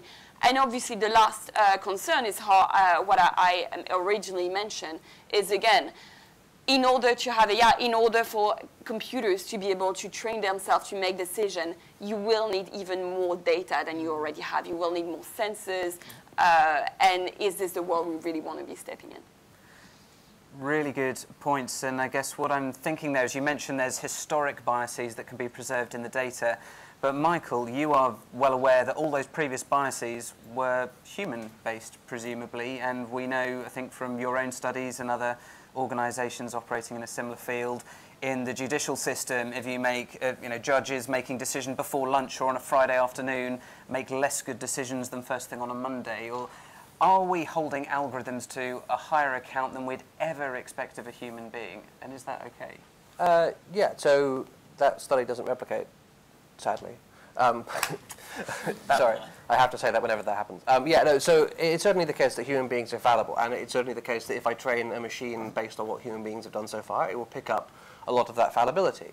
I guess that's unfortunate. The situation, I guess, is that, as you say, human beings are very, very biased, and human beings aren't some transparent decision maker. When a social worker makes a decision that they're going to take a child into care, that isn't just a social worker saying, now I'm going to take you into care. It goes through a process, which is a legal process, which involves external third parties who assess it, but it is still based on thousands and thousands of words of case notes, judgment, potentially some stuff around when judges had lunch and all that kind of thing, and some implicit bias. But we feel more comfortable with that decision being made in that opaque way, but we don't feel that comfortable about the fact that it's made by a machine. Maybe we should and maybe we shouldn't, I don't know. But the thing about the machine is it's much easier to teach it than it is a person. So Starbucks closed all of its outlets in the US, I think, so they could give everybody implicit bias training to try and stop them from discriminating against African Americans. It turns out if you just give them a half-hour training session, doesn't fix institutional racism, which is 200 years old. Surprise. However, if I have an algorithm that sort of adds, and this is a very, very crass way of describing it, which adds a 5% premium onto being African American for should stay in prison, child should be taken into care, it's much easier for me to remove that, to say, okay, minus 5%, than it is for me to go into 200, 300, 400 years of history and remove that kind of bias. It's not perfect. Absolutely it isn't perfect. But it's going to get us, it's going to be a lot faster probably and a lot smarter than trying to retrain humanity. Well, we should also be trying to retrain humanity, though. Thanks for that comment. So, Rima, if you can still hear me, just building on this theme, I guess we had a question from our audience earlier in the day where I think there's this point around we do feel more comfortable when a human has made a decision, in part because we can hold them accountable, we can appeal to them. And I'm intrigued if you could maybe just share a few more details from your own work. How have you thought about the role of human accountability working alongside an algorithm? What's the appeal if people are unhappy with a decision informed by a computer? Yes, I mean, I think we've been very clear right from the start that we would not allow we would allow human override. If you look at the experience of Allegheny in the first year anyway, there was a lot of human override in the sense that it wasn't even override, the algorithm was suggesting this child was at very high risk and the call screeners were screening them out. The supervisor has had that position for 40 years. He's been the supervisor of call screening for 40 years. So you can imagine kind of how he felt in the face of an algorithm giving him any advice. But my understanding, if you talk to them, is that the more junior people have felt more comfortable. But really, it's really about the community comfort, about how they feel about algorithms and how they want humans to be able to finally make the decision. And so we've always been really clear that we would not be allowing the algorithm anything more than just a suggestion. It's just a decision tool like the old structured decision models that people have been using for yonks. So we were very, very careful to just say it's just a marginal change in the kind of decision-making process. The other thing that I really emphasize is when we do training, we give people the false positives and the false negatives. So when we train, we get the caseworker to look through cases where this algorithm scored it very high and nothing ended up happening. And when the algorithm scored it low, but it was basically wrong and the child was needing to be investigated.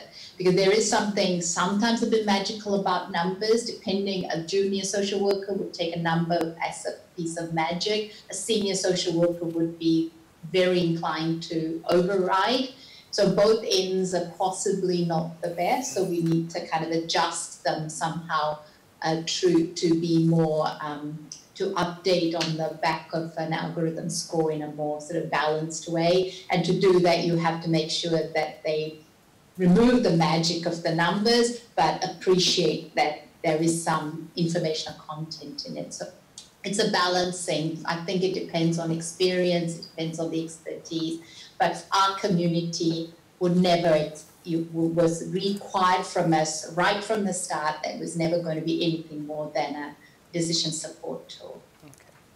Thank you very much. Now, astonishingly, we're almost out of time, so apologies to the audience for not being able to put their own questions. Some of our speakers may be able to remain for a few minutes afterwards, but perhaps if I could just come to each of you for some brief summary remarks. And I guess there's two questions I've got in my head, which, if you can speak to them at all, would be wonderful. One is, perhaps we just need to accept all algorithms are going to have some amount of bias in them, either from the training data, from the context in which they are used, or in the assumptions that underpin it.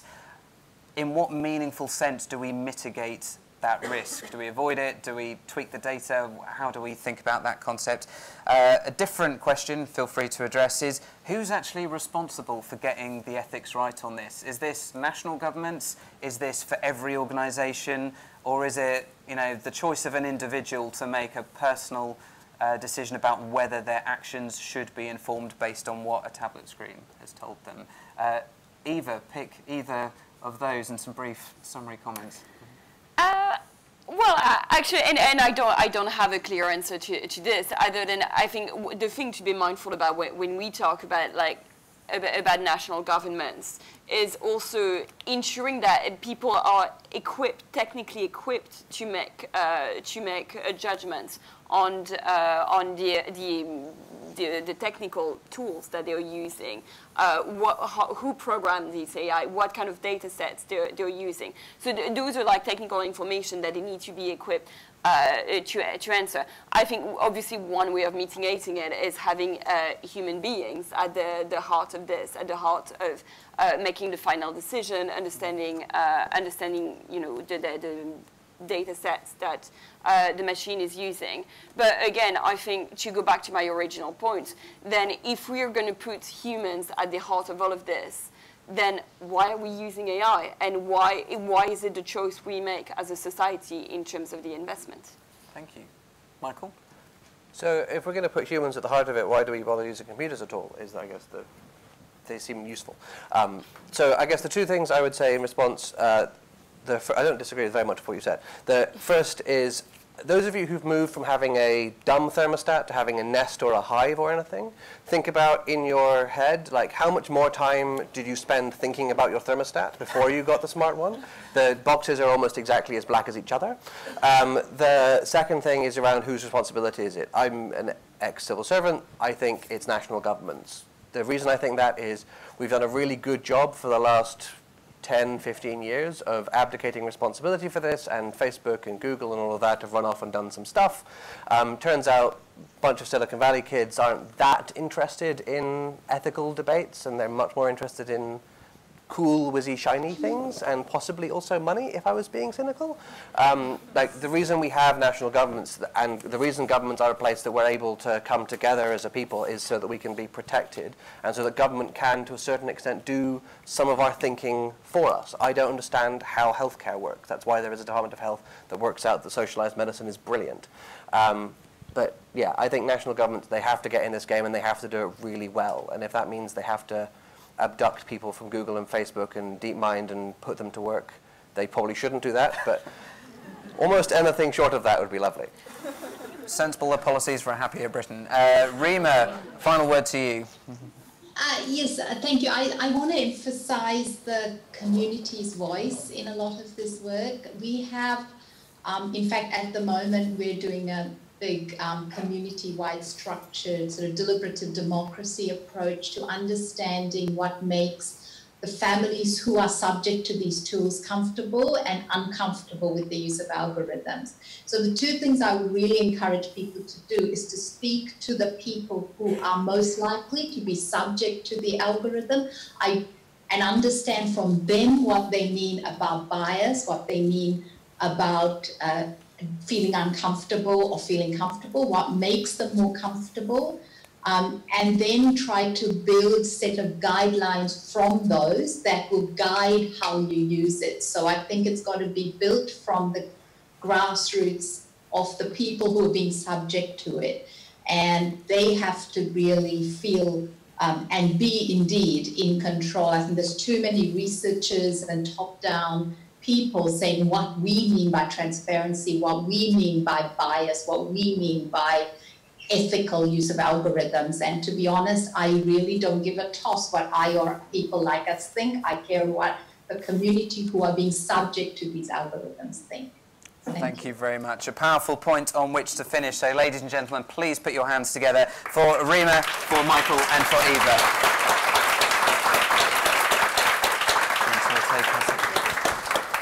And Rima in particular, thank you for joining us in the middle of the night for this.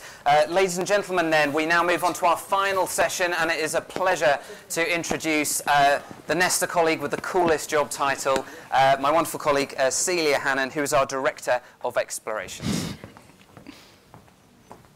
Steady. So, hello everyone, my name is Celia. As part of my job, I look after futures for Nesta. And there's a trap that futures thinking can often, can you pick up my, okay. Futures thinking can often fall into, and it gets very abstract, it gets very shiny, and we have tried very hard to avoid both with the design of this panel, which is about the future of AI in local government. So we're going to be hearing from people who are working very much at the coalface of implementing real-world use cases, and then we're going to use that as a jumping-off point to look ahead and think about what might be next. But if we get the balance wrong, we are using Slido again in this session. We really want to hear from you. We'll have time for questions, hopefully, at the end of the discussion as well. So first up is Adam Swirsky. He's a councillor and cabinet member for finance and commercialisation at Harrow Council. And Adam is going to talk through their experience in working with IBM Watson. Thank you.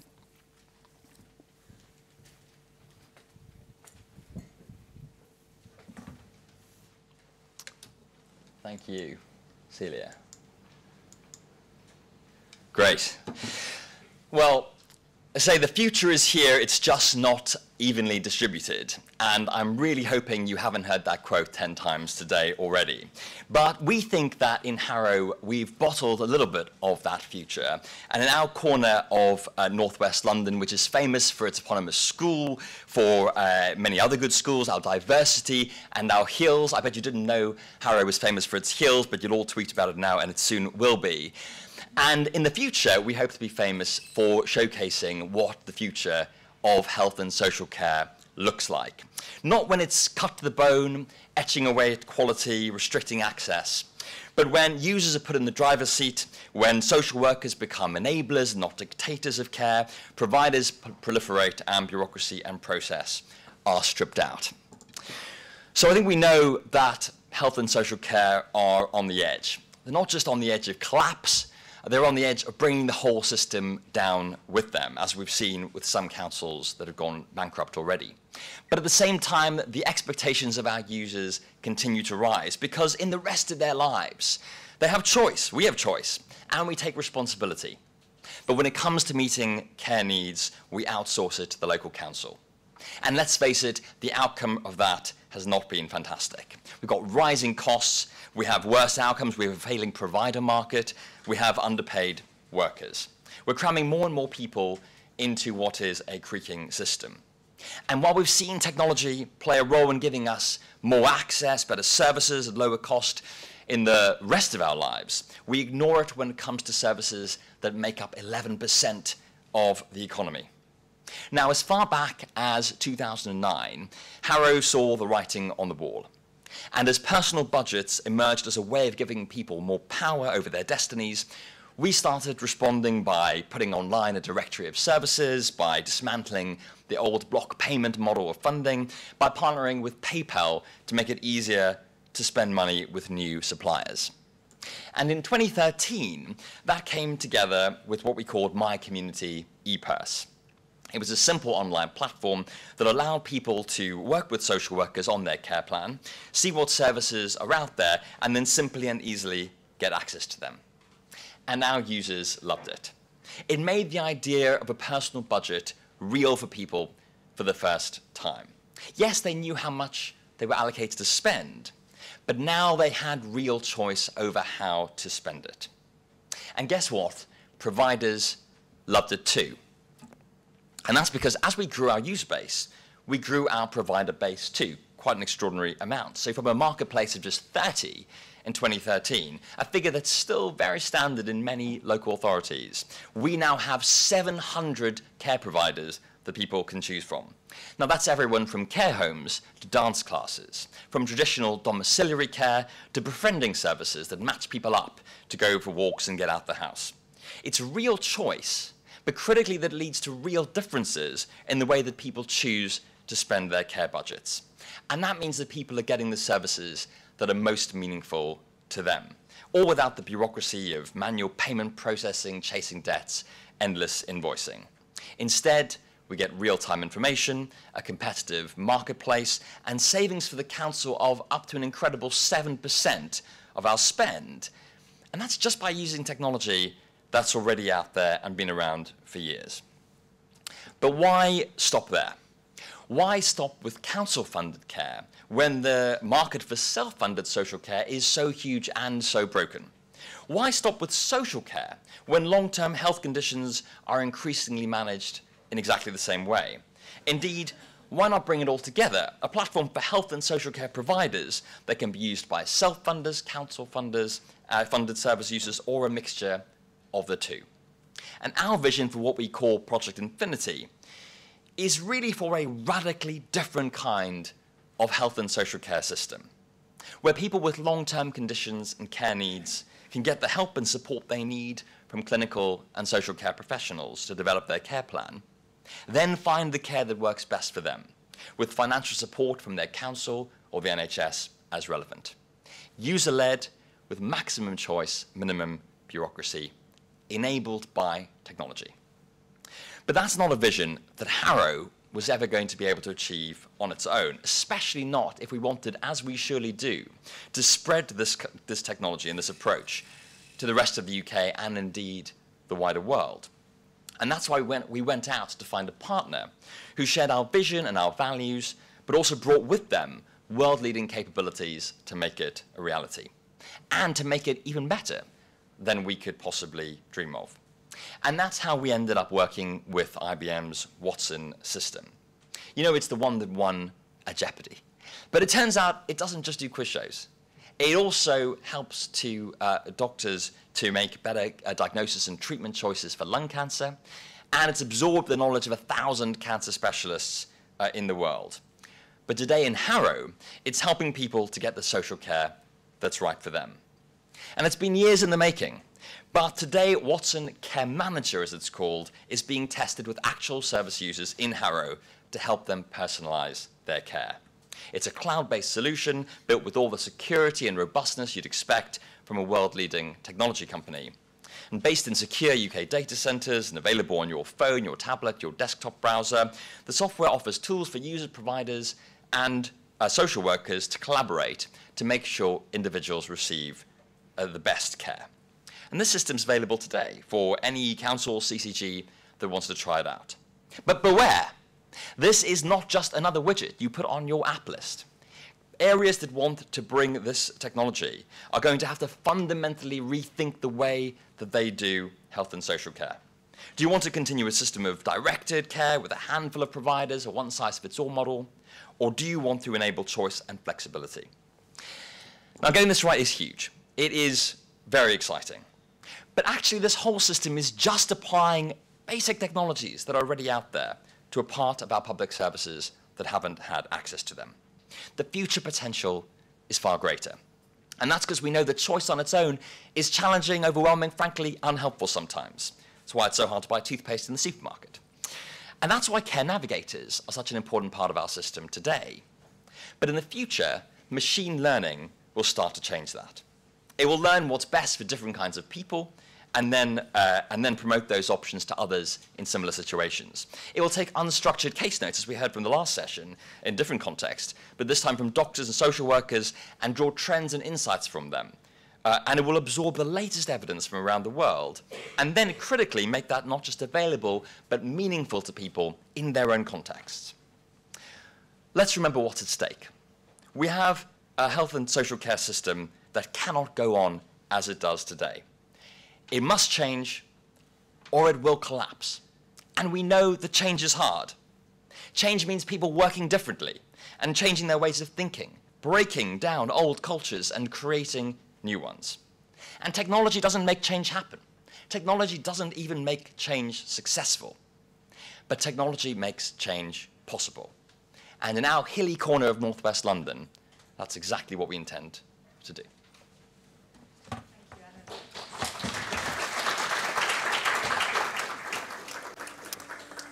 So now I'd love to invite up James, who is Executive Director of Resources in Enfield. And I think James is going to introduce us to someone called Amelia.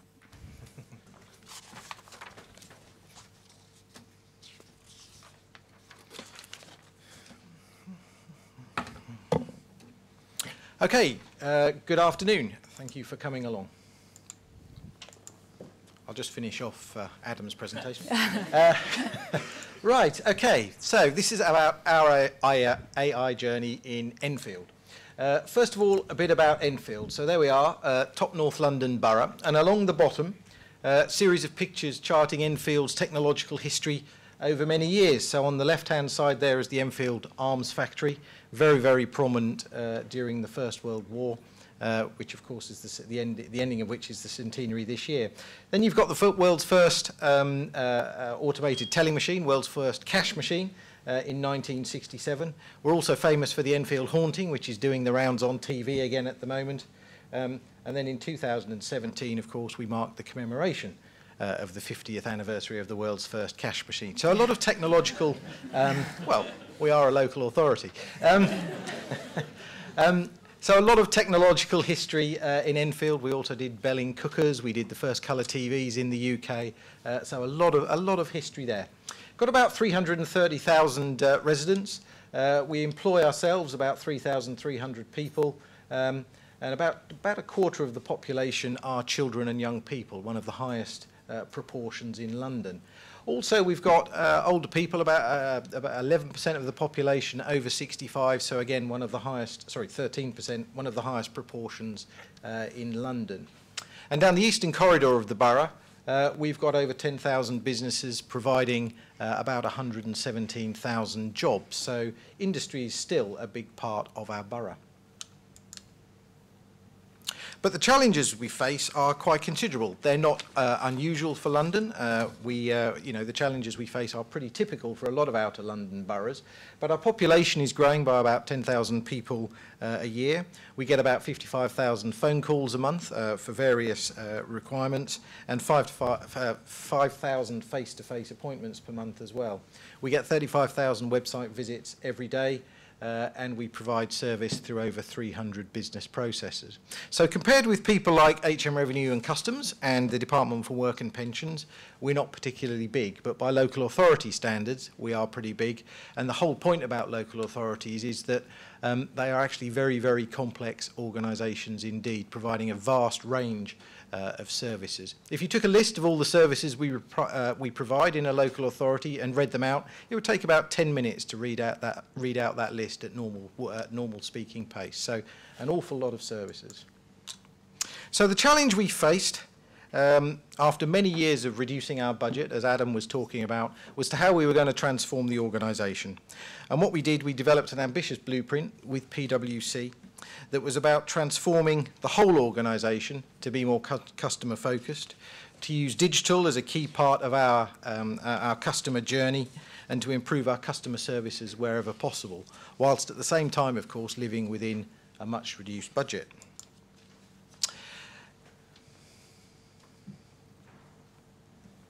And indeed, I appear to have got ahead of myself. So what did we actually do? What we managed to do is deliver about £36 million worth of savings over 2 years.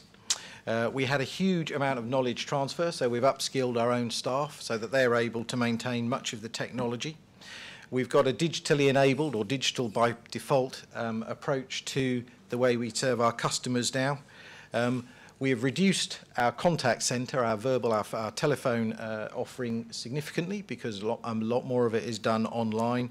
And we've put all of our assessment services for customers all in one place, so that there is an easier journey for our customers through the organisation, because there are lots and lots of stories about where members of the public are just completely confused by the local authority and the health landscape. Who do they phone up for the help and support that they need? Well, we put all of those services in one place to make it as easy as possible.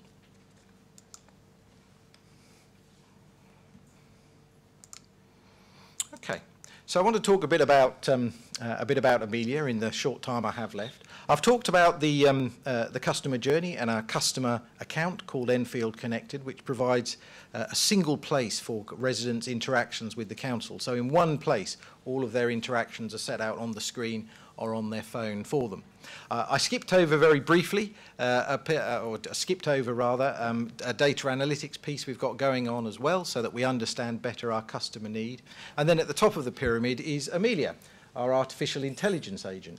And the idea is that Amelia, well, it's not an idea, it now actually works. Amelia is a system that allows our customers to speak to us on planning applications. So if people want to have a planning application, what they will be able to do when this goes live, we are currently in the final stages of testing, but what we'll be able to do when it goes live is tap into the system and get advice on this whole range of planning applications. So if you want advice about whether you can put solar panels on your roof, or whether you can put a fuel tank in your back garden, or whether you can put up an outbuilding, what customers will be able to do is have that interaction with Amelia, our AI. And the acid test is, I suppose, that people won't notice the difference, that they will think that they are working with a person. We are, of course, going to tell them. We're not going to confuse people or trick them, but the acid test will be that they think they're speaking to a real person.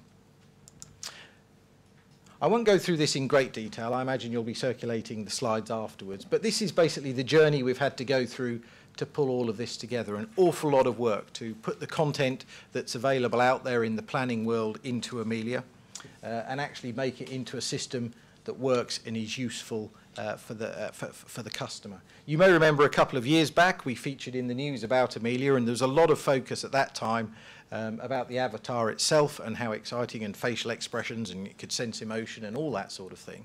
And actually what we've been focusing on over the last 2 years is moving away from that kind of stuff and actually moving into the content, so that it's absolutely vital that the customer gets the right answer at the right time as simply as possible. So Amelia doesn't smile anymore, but we can absolutely guarantee she'll give you the right answer.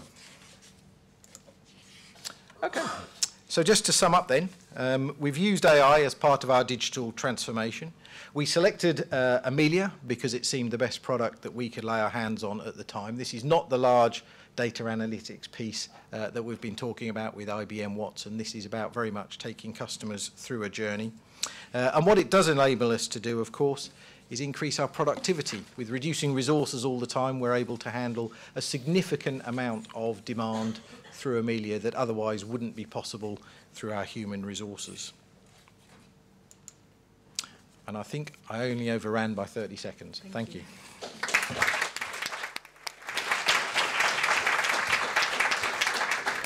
Thanks, James. Now I'd like to invite Mary Vaughn up. Mary Vaughn's joining us from Aylesbury Vale District Council, where she leads on their digital strategy.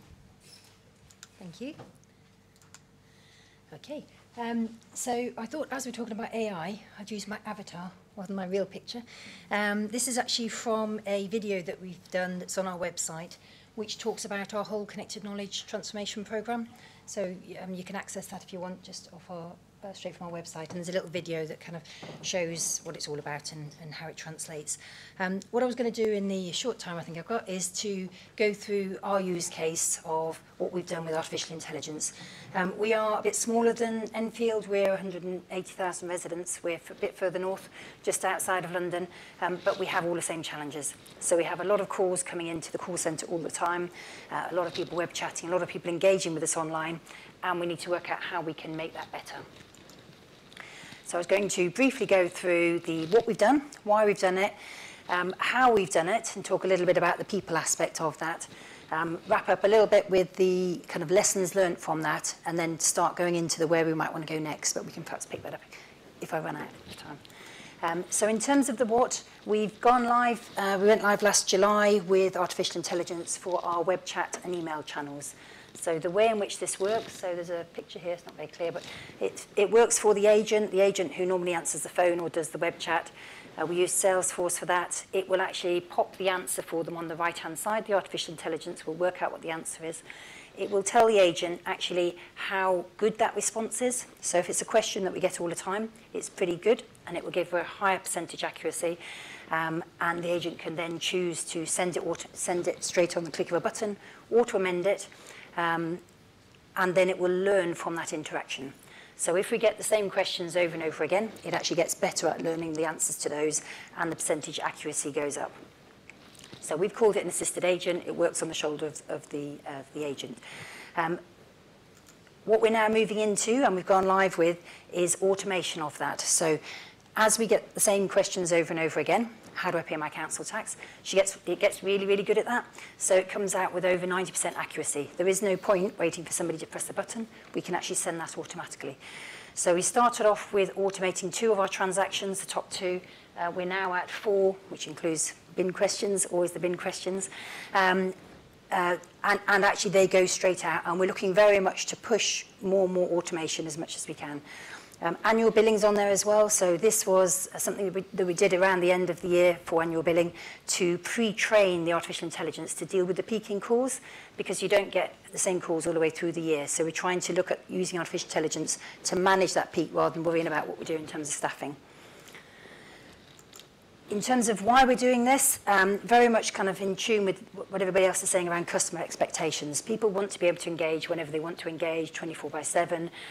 They want to do it on their own terms. And there's this expectation around making sure we get good value for money, so driving efficiencies, those kind of expectations. For us, we've chosen Digital Genius. That fits really well with the platform that we've got. It means that it can work with all of the other tools that we've got. It sits on Salesforce. And it has a single knowledge base, so it uses the same knowledge base for all of the different channels.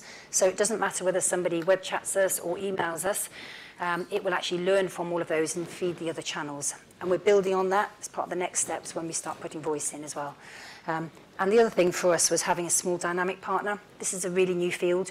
Nobody really knows exactly how it's going to work and how to get the best out of it. So we wanted to work with somebody who could work with us and shape it as we go. The how's really important. So the project was really quite short. We did it in 2 months. We put it in. We then ran it as a 4-month pilot to learn from that. Nobody was really sure whether it would make any difference or not. And what we actually found was straight away, it was actually doing some good things and making a difference. And staff quite liked it. A little bit quirky, but staff quite liked it. So we signed up for another 1 year. And we've put really strict criteria in terms of the metrics that we're putting in, because we really need to try and drive the value from it. So we're growing it. We're kind of taking an incremental approach. So we're growing it bit by bit. So putting more and more functionality as we go. But probably the most important bit of this is the cultural change piece. So we can talk about technology and we can do lots of cool stuff with technology and it's quite good fun. But actually, if you don't change the organisation and if you don't change the culture of the organisation, it's really, really hard and you can't make it stick and you can't evolve it and take it on to the next step. So we've been through a mass cultural change programme as well, where we now have people who want to work with us and change. I've been flashed across, I'm going to keep going. These are some of the results that we've had from it. This is the feedback from, this is just the straight web chat channel. Web chat has proved enormously successful for us. We have a really high volume, just to do some of the numbers down the bottom. So in March, so the web chat will come in and unedited basically means the agent doesn't touch it. doesn't edit it. They can just press a button and it goes. So in March, 50% of them they didn't touch and change. In April, 57%. So we're looking at a steady increase. The more the higher up percentage we get, obviously the more we can automate from that. Lots of learnings that are all absolutely the classic learnings from AI type projects. So it's not easy. You've got to take little steps and learn from it. It is biased depending on your data set, but you can get it to work with staff. And going forward, we're taking two approaches really. One is those incremental steps, so doing more with what we have, growing it from that. And then down the bottom, really, the next big step for me, two things. One is that kind of crawling all over the data. So it's a bit like the thing on Minority Report, not the bit where he does this, but the bit where, you know, the little eyes that go and try and find his eye. It's that around the data. So I want to do that on the data. I want it to crawl all over the data we've got so that we can do some clever stuff with it. Don't want to stick it in a big data warehouse. Do some cool stuff like that. And then the bottom one, which is about closing our customer services. We've got a whole set of customer services set up to do failure demand. Why have we got that? Actually, if we didn't get the failure, if we fixed that problem upstream, we wouldn't need customer services. Thank you. Thank you.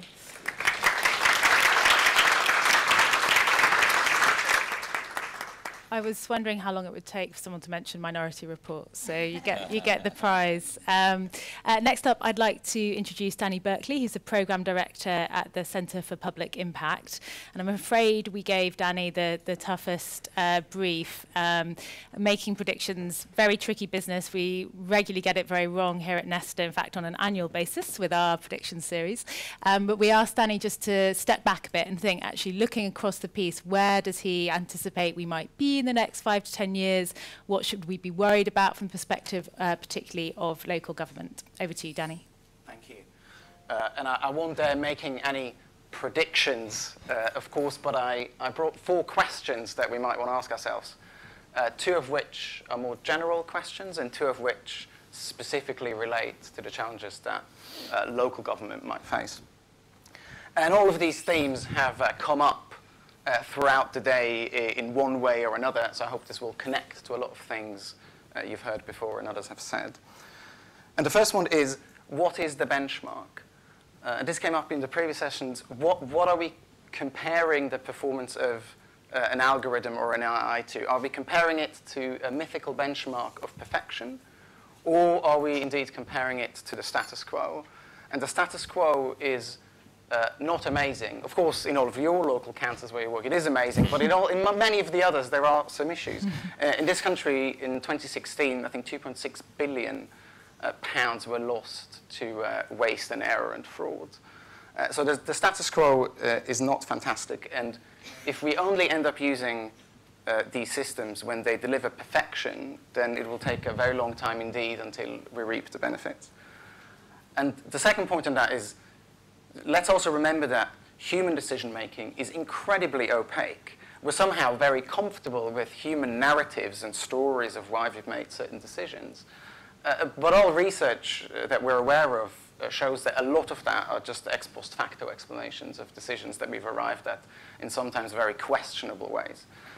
So I'm not entirely sure that the opaqueness of algorithms really is such a big problem relative to what we're operating with today. The second question is around the role for the humans, the role for the call center agent who intervenes or not. And the phrase that was mentioned earlier is the human in the loop. And there's something very comforting around this thought of having a human in the loop. And of course, in many cases, that is perfectly appropriate. But there's a deep irony here for some applications where we're chucking all of this data at an algorithm. In Adam's example, it was Watson reading 4 billion pages of medical texts in a minute. The whole reason why we're using these tools is because they can process more information than we can. And it's not necessarily obvious that then putting a human back in the loop actually helps things. And there was a very specific court case in Australia 3 years ago where an oncologist submitted a biopsy sample of a patient to a firm that ran an analysis on it, and basically the algorithm compared it to other biopsy samples of cancer patients and determined that this patient had a very high risk of suffering from cancer. The oncologist looked at it and said, I'm an oncologist, I have 4 decades of work experience, absolutely no way, this is a false positive, let's not worry about it. The patient got cancer, died, the family sued, and the judge decided that was absolutely inappropriate, that putting the human back in the loop, there was a huge mistake, and that assuming that somehow as a single human being, even with 4 decades of experience, that we can somehow match the power of an algorithm that can process vastly larger amounts of information, that is presumptuous, and that we should know our place. So it's an interesting problem around there. And then the last two, one question, particularly for government, is can local government govern AI? And the way we do these things, of course, in local government is usually through a purchasing process, because we don't necessarily have the expertise at a local level to build these things ourselves. And even at the national level, we struggle to get the necessary expertise in. Yet a purchasing logic is horribly inadequate when it comes to governing some of the problems that come with this. And Compass, the sentencing algorithm that was mentioned in the earlier session, is a perfect example. We spoke to the data scientists who built this algorithm and who bake in highly political decisions about how to trade off alpha and beta errors. And they have zero awareness of their political role. And they say that they're just data scientists. And so they just do a data science thing. And whereas the courthouse, the employees there who were using the algorithm, to whom we also spoke, they said, well, I have no clue what's going on here. We just buy this service from this provider, and we have to trust the provider. So there's clearly some gap, some governance gap there that I imagine might be particularly pronounced at a local level. And then finally, can we somehow detach data collection from decision making? Because there's a logic in artificial intelligence that requires huge amounts of data, and so there's a clear push for collecting data at a national level. Or for instance, in your use case, maybe not just collecting chat logs in one council, but possibly doing the same thing across many councils or indeed nationally. But that doesn't mean that all decisions have to be taken at a national level. So there might be a huge opportunity to build an infrastructure that collects as much data, as much relevant data and high quality data as we can at the national level, but then gives local councils where, as Rima mentioned before, where we can consult the local community on what we should be solving for, what the objective is, what the boundary conditions should be, and how we should deal with the different ethical trade-offs. Different communities might come to very different answers to those same questions.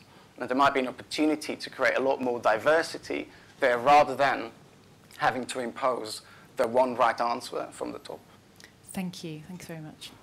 So in a minute, I'd like to ask for your questions. So can I ask my colleagues to bring up the Slido screen? So if you do have any, please submit them now. I'm going to abuse the chair's privilege and ask a couple of quick questions first. I'm glad you mentioned purchasing and procurement, because I think that's a really interesting point that I haven't heard that much about so far today, because in the context particularly of a partner like IBM Watson, presumably there's a sort of power asymmetry, a kind of David and Goliath thing, where actually as a local government partner entering into a relationship like that, how do you ensure that you're setting the right boundaries and getting public value from that? Adam, do you want to pick up on that? My main reflection here is you've got to be very clear about where you're coming into the technology in the life cycle. So ultimately, we're buying a case management system for something pretty well established. We're going out and there's 20 suppliers in the market. They're all on a framework. It's sort of traditional IT purchasing, not very exciting. But what we're talking about here is innovation. We're talking about jointly developing products with the IT companies. And what we have to appreciate as the public sector is we own something very special they don't have, which is the customer. And also being the intermediary that's going to be very important in the market. And so I think there's two things in going into a partnership like that. The one is that the values are just as important as kind of capability, because this is going to be a long-term endeavor that you're going to spend a lot of time together. And the second is to be really clear on both sides that you're going to stay really, really close to each other. So this is not going to be a relationship where you go out to procurement, you give them a spec, and then a couple of years later they come back with the product. I think hopefully you'll be interested to hear your experience, but this is going to be them sitting in your office on a week-by-week basis, talking to your users, iterating the designs, and working this thing up together over a very long, potentially very long period of time. Okay. Would either of you like to come in on this point in terms of your relationships with private sector partners?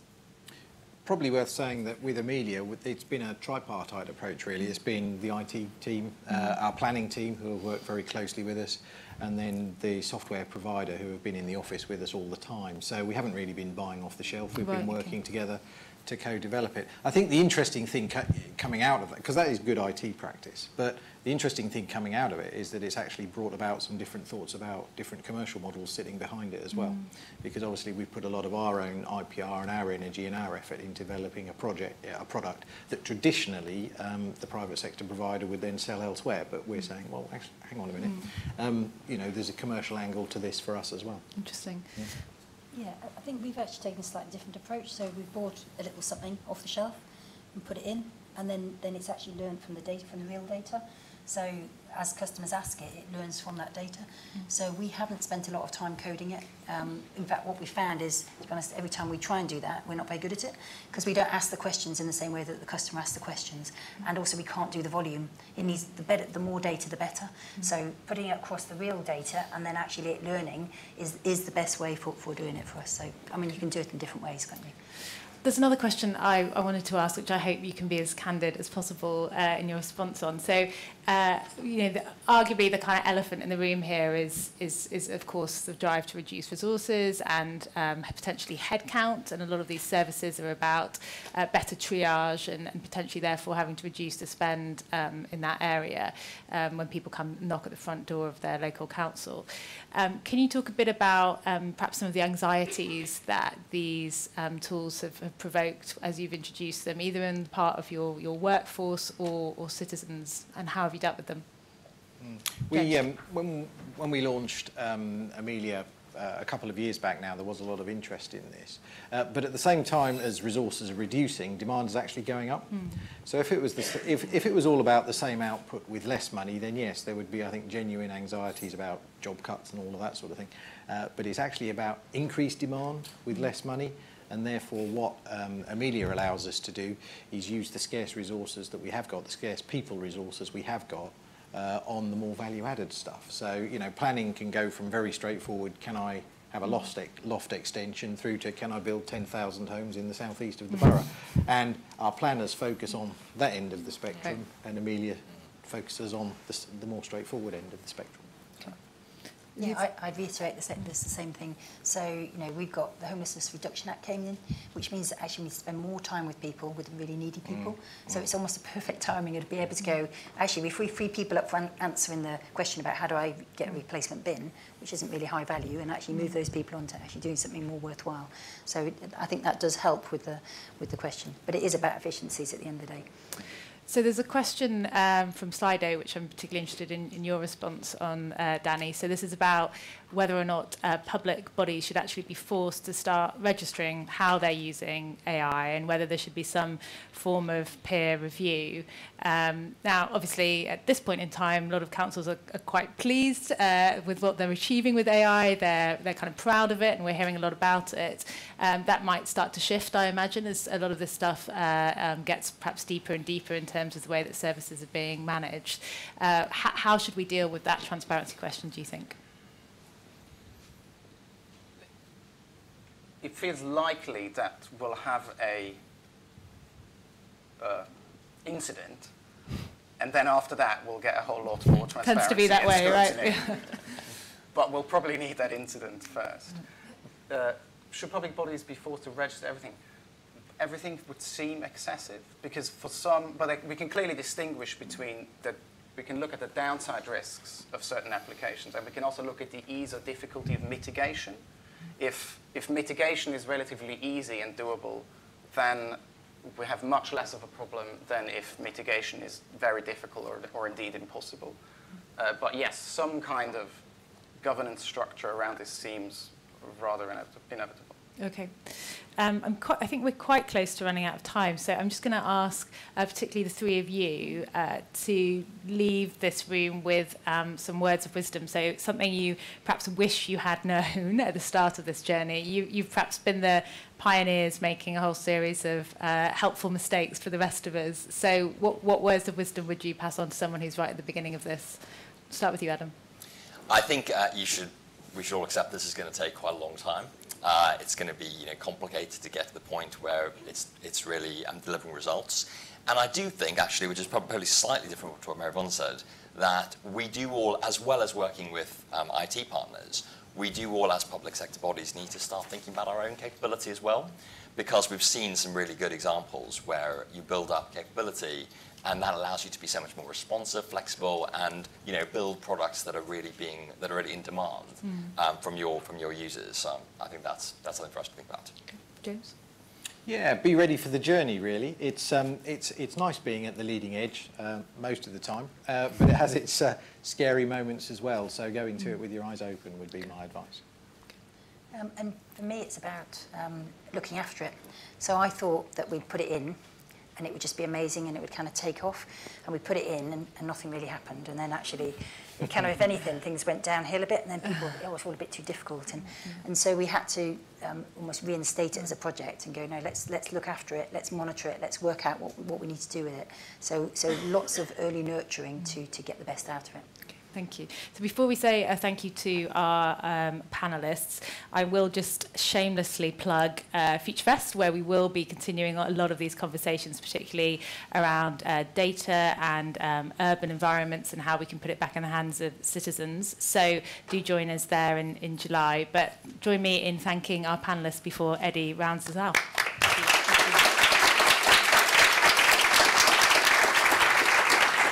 Thank you.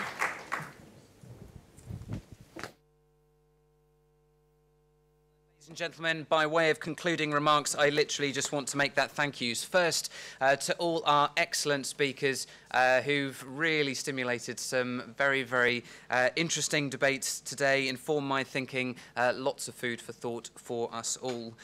My second set of thanks goes to my own team and to our events team. Events like this one are not straightforward to put on, takes a lot of coordination. Could we give both the speakers and everyone involved in today's event a big round of applause, please?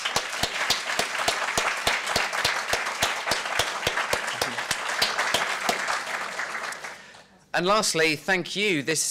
Our events on public sector data are, with the exception of Future Fest, are the most oversubscribed of any that Nesta holds. So thank you for giving up an entire day to take part.